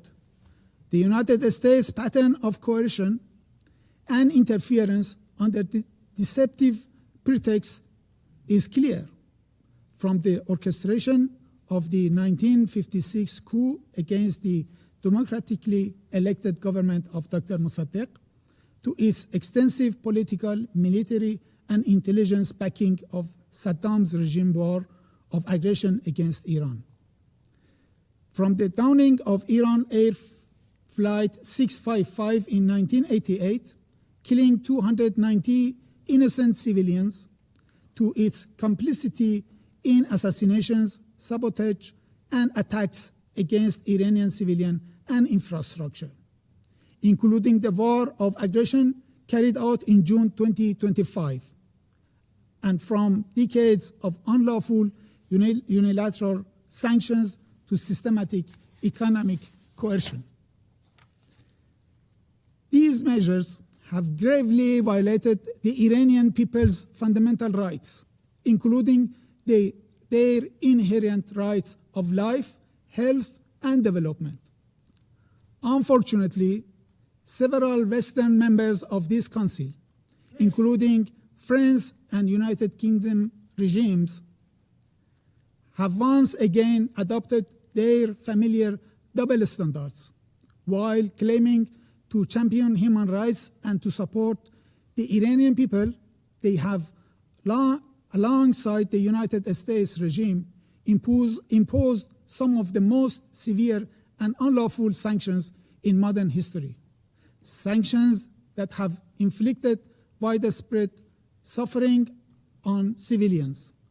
At the same time, they have failed to condemn, let alone sanction, the Israeli regime for its acts of genocide and crimes against humanity. Mr. President, between 8 and 10 January 26, the people and government of the Islamic Republic of Iran were confronted with ISIS-style acts of terrorism and extreme violence across the country. Peaceful protests that began on 28 December 2025 with legitimate economic demands were deliberately hijacked by organized armed groups and transformed into violent riots. Documented cases include beheading, people being burned alive, police officers and ordinary citizens beaten to death, widespread use of firearms, and the deliberate torching of ambulances, fire engines, health facilities, residential buildings, and places of worship. These were not isolated incidents. They reflect a clear and systematic pattern of organized violence. A significant number of police officers were killed or severely injured. These heavy casualties demonstrate the extreme brutality of terrorist elements. The situation is, in fact, very simple. The United States regime and its accomplices, particularly the Israeli regime, cannot evade responsibility for the innocent blood that has been shed in my country. Unable to achieve their objectives through the 12-day war of aggression against Iran in June 2025, they have now sought to pursue the same goals through political destabilization, internal unrest, and chaos. This strategy relies on manufacturing casualties, spreading false and inflated figures, and creating a pretext for foreign intervention. It is a familiar script, one that has been used repeatedly from Iraq to Libya and to Venezuela.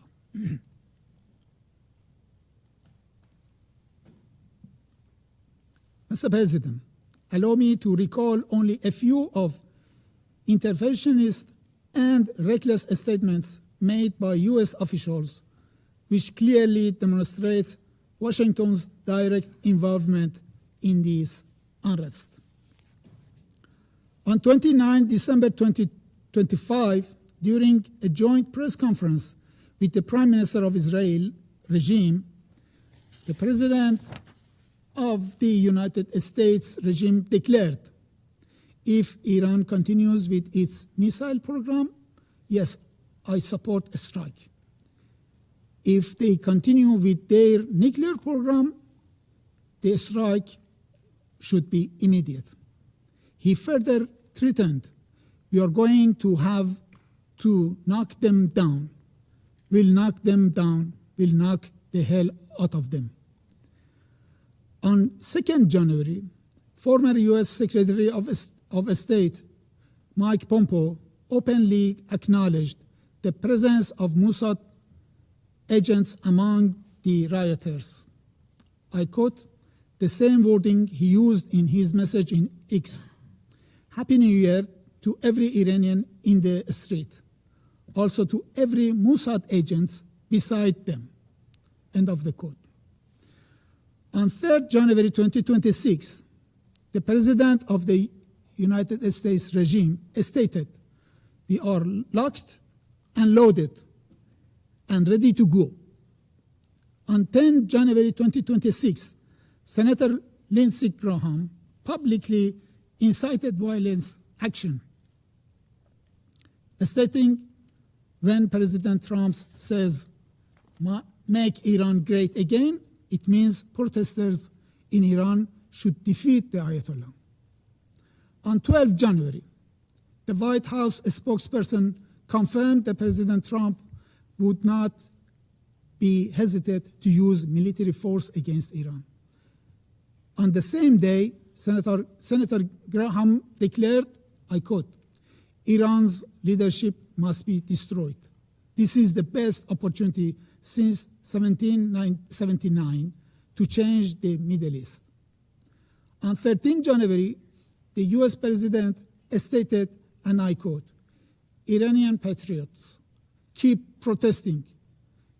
Take over your institutions. Help is on its way." And the statement of the representative of the United States regime today will be added to this list. These are not isolated remarks. They constitute explicit calls for regime change, violence, and military aggression. Mr. President, the exploitation of peaceful protest for geopolitical purposes and reckless endangerment of civilian lives fully aligned with the destructive role and unlawful unilateral sanctions have played in creating this situation. Claims of concern for human rights ring hollow when made by those who systematically violated them. 3 days ago, millions of Iranians marched to restore calm in our cities, to support law and order, and to reject reckless attempts to push our country towards civilian conflicts. President Trump chose to ignore this historic display of unity and restraint. Instead, he issued a provocative statement aimed at reinvigorating unrest. But people of Iran, nationwide, ignored his invitation for further violence, and this is why calm has been reestablished across the country. Mr. President,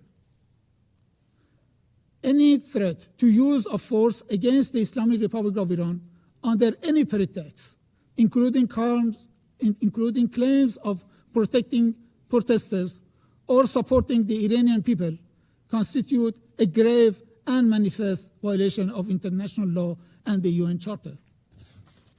Such unlawful actions directly breach Article 2.4, which prohibits the threat or use of force, and Article 2.7, which enshrines the principle of non-intervention.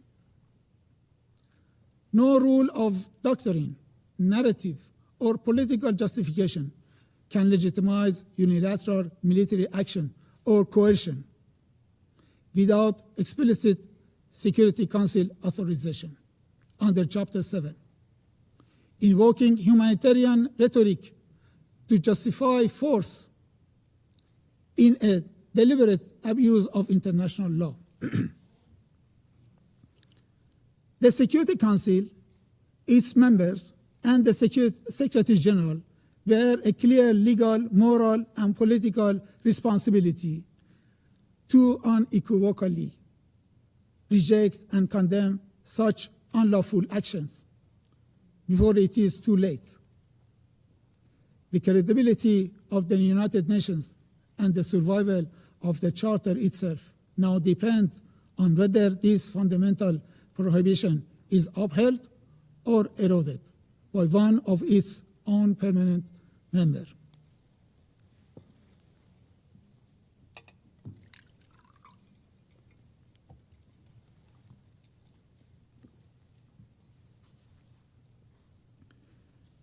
Mr. President, Iran seeks neither escalation nor confrontation. However, any act of aggression, direct or indirect, will be met with a decisive, proportionate, and lawful response under Article 51 of the Charter. This is not a threat. It is a statement of legal reality. Responsibility for all consequences will rest solely with those who initiate such unlawful acts. Mr. President, the government of the Islamic Republic of Iran remains fully committed to its human rights obligations, including the right to peaceful protest. It has exercised maximum restraint while fulfilling its duty to protect its people and preserve public order. However, the incitement to violence, encouragement of internal destabilization, and explicit threat of military action against a sovereign member states constitute a threat to international peace and security within the meaning of Article 39 of the Charter. In conclusion, Mr. President, we categorically reject all politically motivated accusations made today against my government. The facts on the ground contradict the fabricated narratives presented by the United States regime and its allies at this meeting. U.S. fabrications of the senseless killing of protesters neither reflects reality on the ground nor would it whitewash Americans' crimes against the great people of Iran. The allegation that the government of the Islamic of Iran has killed peaceful protesters is quite distortion of the facts on the ground. What the Iranian security forces did confront firmly and responsibly were armed ISIS-style terrorist cells and violent separatist groups funded and armed by a few foreign entities, including the Israeli regime. These groups deliberately targeted civilians and law enforcement officers in an attempt to ignite civil war and create the conditions for foreign intervention.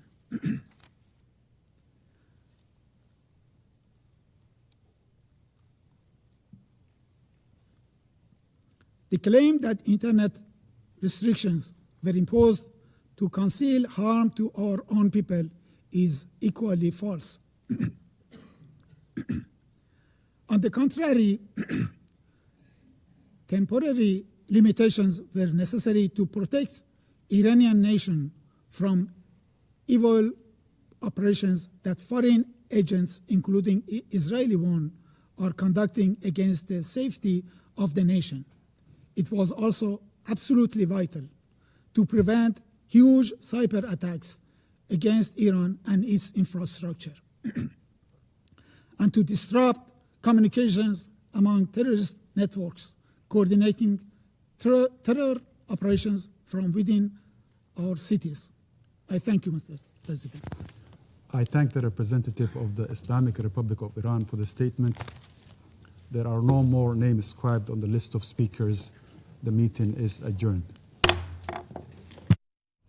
Oh, sorry. Oh my God.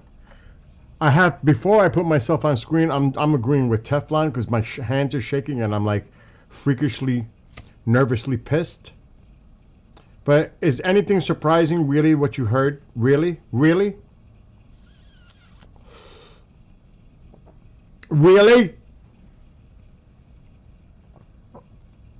Oh my God.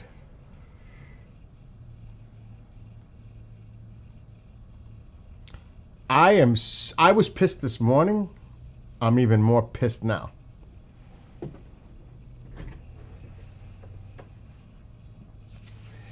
Get the carriers in place. Can I curse? I shouldn't, right? Screw Russia. Screw China. Screw Pakistan. Screw Colombia. Screw all these countries.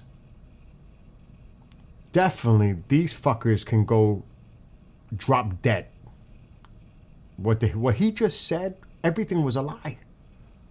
Total propaganda. And of course, let's blame the Mossad, the United States regime.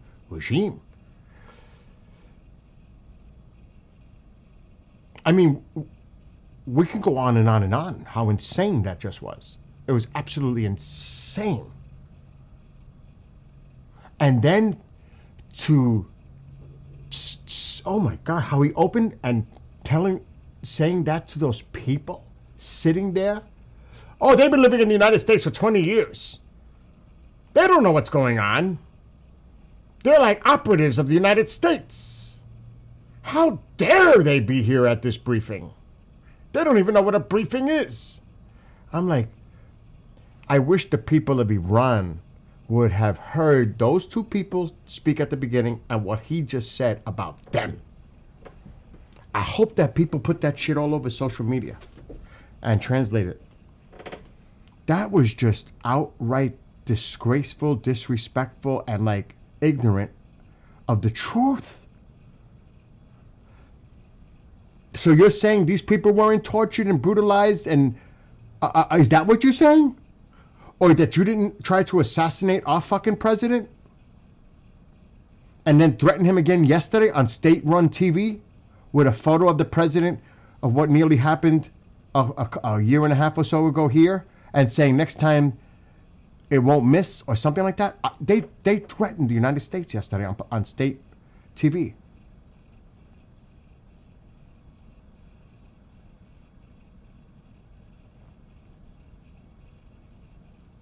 I am shaking. I'm so like the Russian. I knew the Russian was going to get me. He always does. He always does. You know China is going to play the China role. And you know that other countries that are our allies aren't going to go further than what many people say, and I hate to say it. I'm just going to say it. It's all words, no action. You know, you hear a lot of condemnation, but they don't go further than that. You know what I mean? At this point, I say, and I don't want to curse, I'm trying not to, because I'll get banned by the people in chat. I really want to use some foul language right now. Can I say bloody? No, because then I'm going to connect another word to it. Let's just say, President Trump, do what you got to do. I think if the majority of American people just witnessed this and seen what was just said, oh, bring it. Fucking game on. There it goes. Game on. Hit him as fucking hard with everything. Hit him fucking hard. Take them all out. I believe me, out of respect for the Iranian people, I know you want to see them face justice by the Iranian people. At this point, I say, from me, fucking go after all of them and take them all out. I'm sorry. I know you want justice. You want them to face your justice. But at this point, and Israel, you too, let's just go get them. That's just my feeling right now. I'm sorry. I'm emotional right now.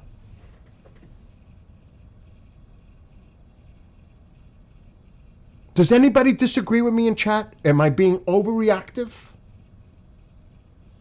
And I don't care where you're from. If you're a person that supports democracy and not communism, and if you're a person that wants to see people free, remember, it is about democratic values, democracy, freedom of speech, all the things that we're, I gotta be careful with that. We're under our Constitution.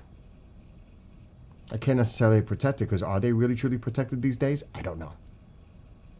So I was a little lenient, worried about what I was just going to say.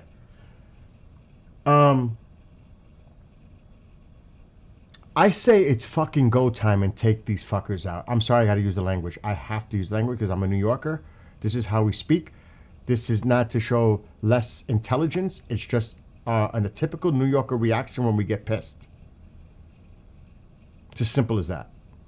I know people say, oh, he's talking foul language. You know, what? That's a sign of this or that. No, it's a sign of emotion. Fuck with a New Yorker and you'll see. I'm just saying. And then to say, there are videos out there of innocent people killed by security forces. There's video out there. You see them walking and they're shooting them indiscriminately. And it is not Mossad, it's them. So the thousands of people that are dead right now, how many of them have you identified as Mossad or people that were working with the Mossad? Can you? Can you? So the thousands you slaughtered are all the result of this. Or how many Iranians are in prison right now? Are they all operatives of the Mossad? Or are they people willing to give up their lives or be arrested? Or even worse, because there's ways you could stay alive and things happen, like the people that said about the torture. You're telling me all those people who are speaking the name of the king, of their king, that they want back, and death to the Ayatollah, death to Khomeini? Also, those people are delusional. Like fucking you are. What are we to believe? You or the people? Especially with your history for 47 years. Give me a fucking break. And I have to give those two people that were sitting there credit for keeping themselves restrained when that ass clown was saying such disparaging and disgusting, disrespectful remarks addressed to them. And putting their lives at risk. And it's almost insulting to see this fucker drink water as the people in Iran don't have water.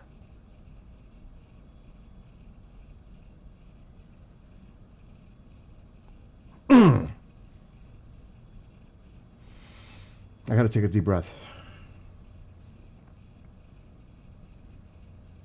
I have to calm down.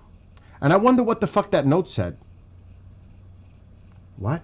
What's going on? Yeah, Ask Clown is too soft. I'm trying to contain myself, Kieran. Because I don't want to sound like, lack of intelligence. Because when you curse a lot, people say, oh, this is some street thug, foul-talking idiot. Some people might say that anyway. But, I'm actually trying to control myself. But yeah, you're right. That's too soft. A fucking evil, I'm a person of faith, demonic individual. That was just like pure evil on display. Spitting lie after lie after lie after lie. Misrepresenting the people, blaming it and deflection. Everything that you could imagine just happened. That's just like fucking either they're absolutely insane or a combination. Pure evil and both. It's even worse to have the combination of being an evil, insane person.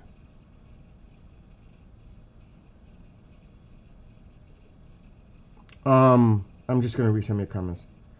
I'm going to tell you this right now. I hope the president, you know the ambassador is going to go back. Did you see her face? Like somebody said, it looked like she wanted to get over there and hit him in the... She was like, I was like, oh shit. She's shaking her head. Oh, I hope either the president, because he might be busy doing something else. I hope either he was watching this, especially when the Iranian spoke. I would think, right? He has his people around him. Listen, Mr. President, the Iranian, I won't even call him a diplomat. Fuck that. The Iranian he's about to speak. You need to watch this. Or when the Russian delegate, I hope that they had him watch or will brief him about what just happened. It was totally insulting to the people in his administration. It was totally disrespectful to some of the Republican congressional members of this country, to his spokesman, to people that were part of the government. Mike Pompeo? What? Mike who? Pompeo or Pompo? What? I need to smoke a cigarette. I don't have one roll because I roll my own. I'm sorry. What do you mean? Okay. I'm just going to say this, Navi, and I love that you're here. Just before you say anything, try to put it up with some confirmation that something might be happening. You know what I mean? And I say that in the most polite, sincere way, no offense. But we have to be careful about putting out what we think is credible.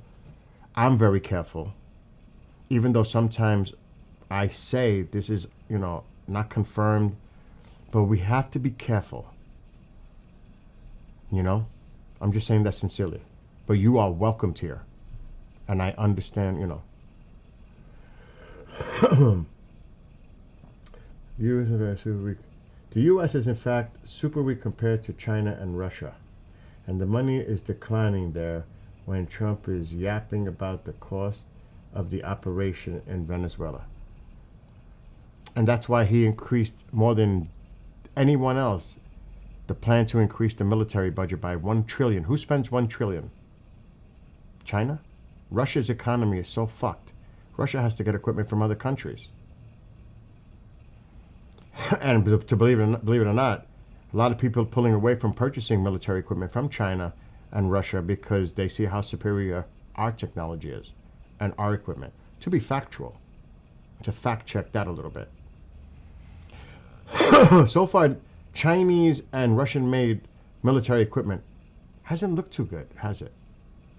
You might say it's old, but China's constantly sending upgradable technology for their ballistic programs and everything else. It doesn't look too good. I'm just being fair by saying that. I'm not trying to offend you. I'm just saying, in context, look at the reality of the situation. Now, China may outnumber us by Navy, but is their ship better than ours? That's always been a question for years. Russia, in the Cold War, Russia may have 5 times the amount of military aircraft, but one of ours is better than 10 of theirs. That's been that narrative has been going on for decades. I almost lost it. I'm telling you, I was sitting here. I was like, should I get more coffee? And then I said, if I get more coffee, I'm going to get more jittery and upset, or I might spit it out from the comments some of you were making. Oh my God. Let's see. Will he get green up in national good? Come on, he is taking it too far with the when the Russian dollars get it first or China. I understand your point, Cap. I understand your point. Because believe it or not, there are people in this country that have the same sentiment that you're putting in chat right now. And out of respect, there are. Exactly what you're saying. There are people in this country that think and feel the same way you are. So that's a legitimate point of view, because there are people in this country that have that opinion too, to be fair. So, and that is all about people having their own opinions and the freedom to express their opinion. That in itself says a lot. You're letting yours brew right now. So I'm going to be keeping an eye on any responses. I'm curious, has Lindsay responded yet? Because he's usually like the first one to let it out. I'm going to check it out. I'm curious if Lindsay's lost his marbles already. Because he was probably watching. Most of them are watching, if not, well, maybe more than others in the political sense here in this country. Again, to be fair.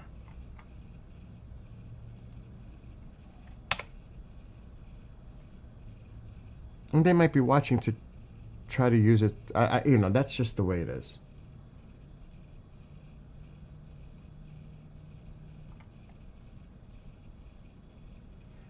Okay.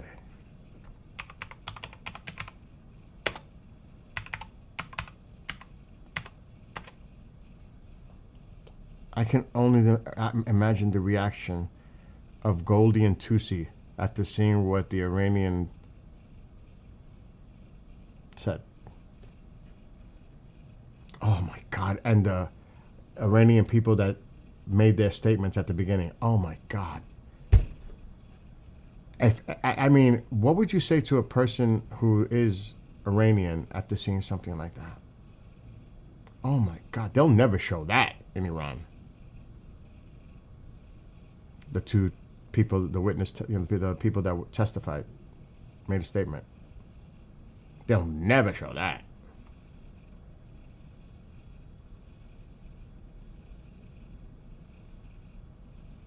Oh shit. Lindsey Graham just posted this an hour ago. I'm traveling to Israel to meet with Prime Minister Benjamin Netanyahu and his team about this at this crucial time in the history of the Middle East. The goal is to build up on the historic opportunities created by President Trump's unprecedented leadership, to stand up to evil and to support the people who are sacrificing for freedom. The Trump-Netanyahu alliance has thus far been one of the strongest partnerships in the history of the U.S.-Israel relationship, and I am hopeful it will pay dividends in the near future. We live in a time of great consequences, with the Middle East on the verge of previously unimaginable change. Standing together and following through on our commitments only make us stronger.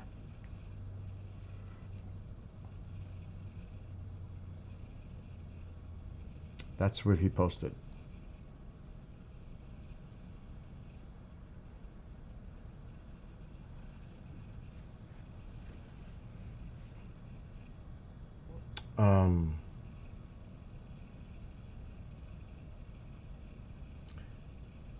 Yeah, they are. That's an excellent point. But they do have their cyber, and they're not to be taken lightly with their cyber. You're right about that. I put an article earlier. They're trying to make excuses that it was in New Jersey, something went down, and there's no evidence of any cyber attack or anything.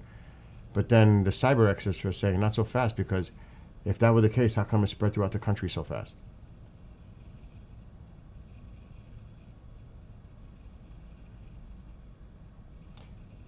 I mean, I don't want to like reach out to some crazy. Could that have been a warning to the United States? Like, we can do this. Can you imagine what we can do?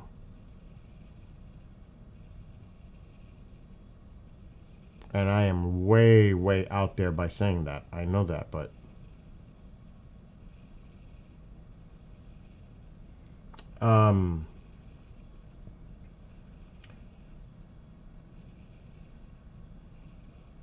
that's right. That's true, what John says.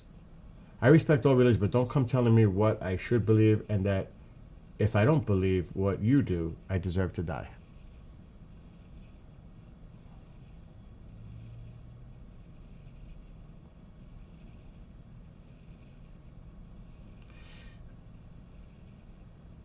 What? Kraft? You don't have to do that. Like, make a clip of everything I just said. Oh my God. I gotta go, but no matter. Jade, you have a great one. Send my love to your other half, if you're still here. It's just like World War II, and old people won't talk about the bad stuff they've seen, and it's the same as like it's happening in Iran. I expect that meeting will get everyone on the same page. Right? Right? That's an excellent point, Larry. I'm sure if they have a meeting now, I think everybody's going to be on the same page about what just happened. And that's why the UN is a paper tiger. They're nothing. They just make their speeches, they talk. There's nothing that really comes from anything out of the UN. But that's why I said we should still watch to see what is said. And that's what I said before we watched this earlier. I said, I just want to see what some of these individuals have to say. And I was not expecting the two people from Iran, the Iranians, to. That was so powerful. She was fearless. She was amazing. That should be put everywhere on social media. What she said. And he did say some, he went through shit too. but she was like so powerful and fearless and passionate. I was like, whoa, right?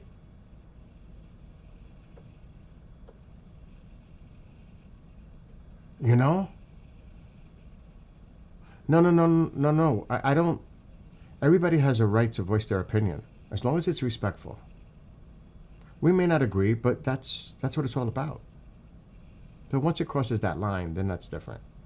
But everybody has a voice. And it's, it's hard for, and I'll be honest, when you're in the minority as a voice, it's always difficult to speak when you know that there's a vast majority opposite of you. It's not easy. No matter what it is not. But that doesn't mean that your voice shouldn't be heard. And, and I've noticed in the chats over the last few days, people are passionate, and you could see where people, where they sit.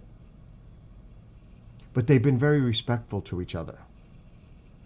And, there's sense of humor going on. I do it all the time. That's my way of dealing with stuff sometimes. I use my sense of humor. It's really not funny, but it's my way of dealing with it because it's so freaking serious. That's my adaptive coping response, let's call it. That's my way, self-defense mechanism when I'm dealing with something. Everybody's different. Everybody deals with things differently.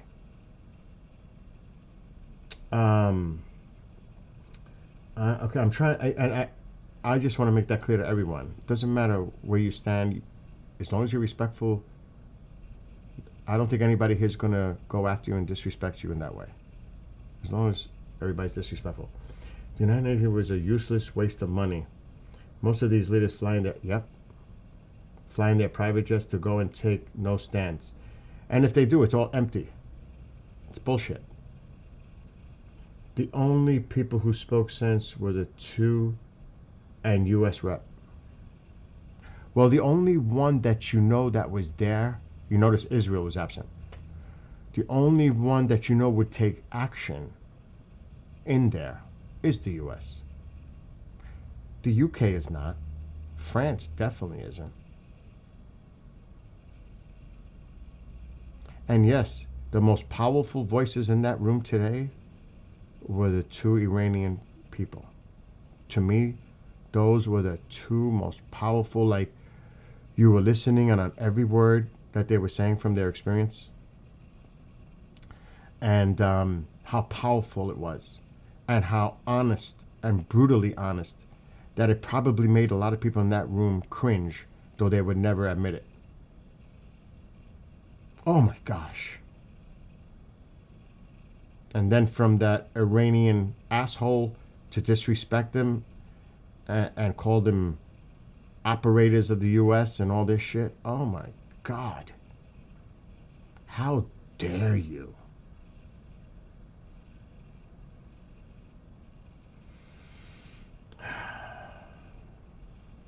The pizza thing is low.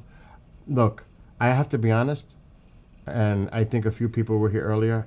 I don't think the United States is doing anything without that carrier being positioned, which would be at the earliest the weekend, at the earliest Sunday. And I agree with a lot of people saying with the market effects, it would happen during a weekend period. That's just my own opinion. Mom, not right now. I'm gonna get off for a break in a few. I don't know, Ma. I can't hear you. I'll talk to you in a few minutes. Let's see. The U.S. is expected to deploy missile defense systems to protect Israel and American air bases. It's already been going on. Israel's been moving its excuse me. It's been using its Iron Dome capabilities, and they're moving it around. I read something that the IDF put out earlier. I did that on the past stream, though. Of course, they're trying to position everything. It would be stupid not to. To me, this just made things even more tense.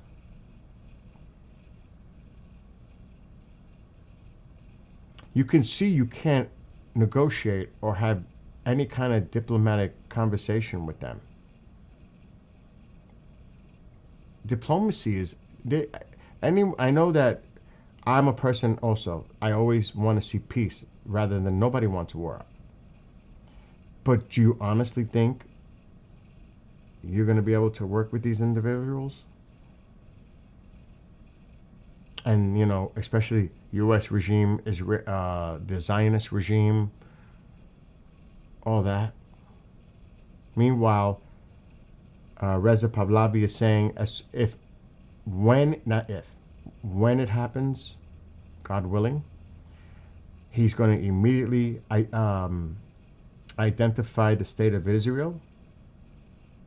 He's going to create peace and relationships with Israel and, of course, the United States. He said that right away. I will recognize the state of Israel.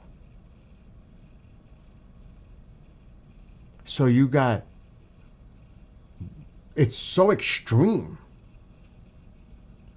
Death to Israel, peace with Israel. If you're looking at it from the Israeli perspective.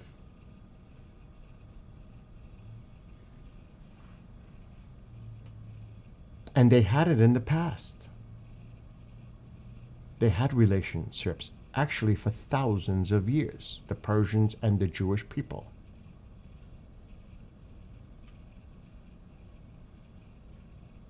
So it's not like, oh, all of a sudden they're becoming friends with Israel. You better go look at history.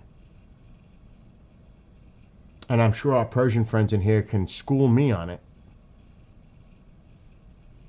No? And Teflon, you're always welcome. All of you are. Exactly, not worried about the people calling for Shah. Oh, so those were AI people? That was lies? Those were all those people calling out in the name of the king, return of the king, long live the king, Reza Pahlavi. So these people were not saying that on the streets? Exactly what somebody just mentioned in chat.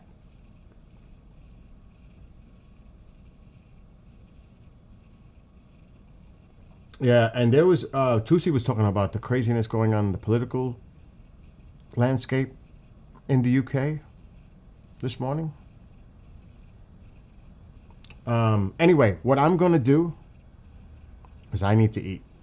I've been streaming all day pretty much off and on. I'm going to take a break. I may have a guest later, Commander Cobra. So I'm going to take a little break.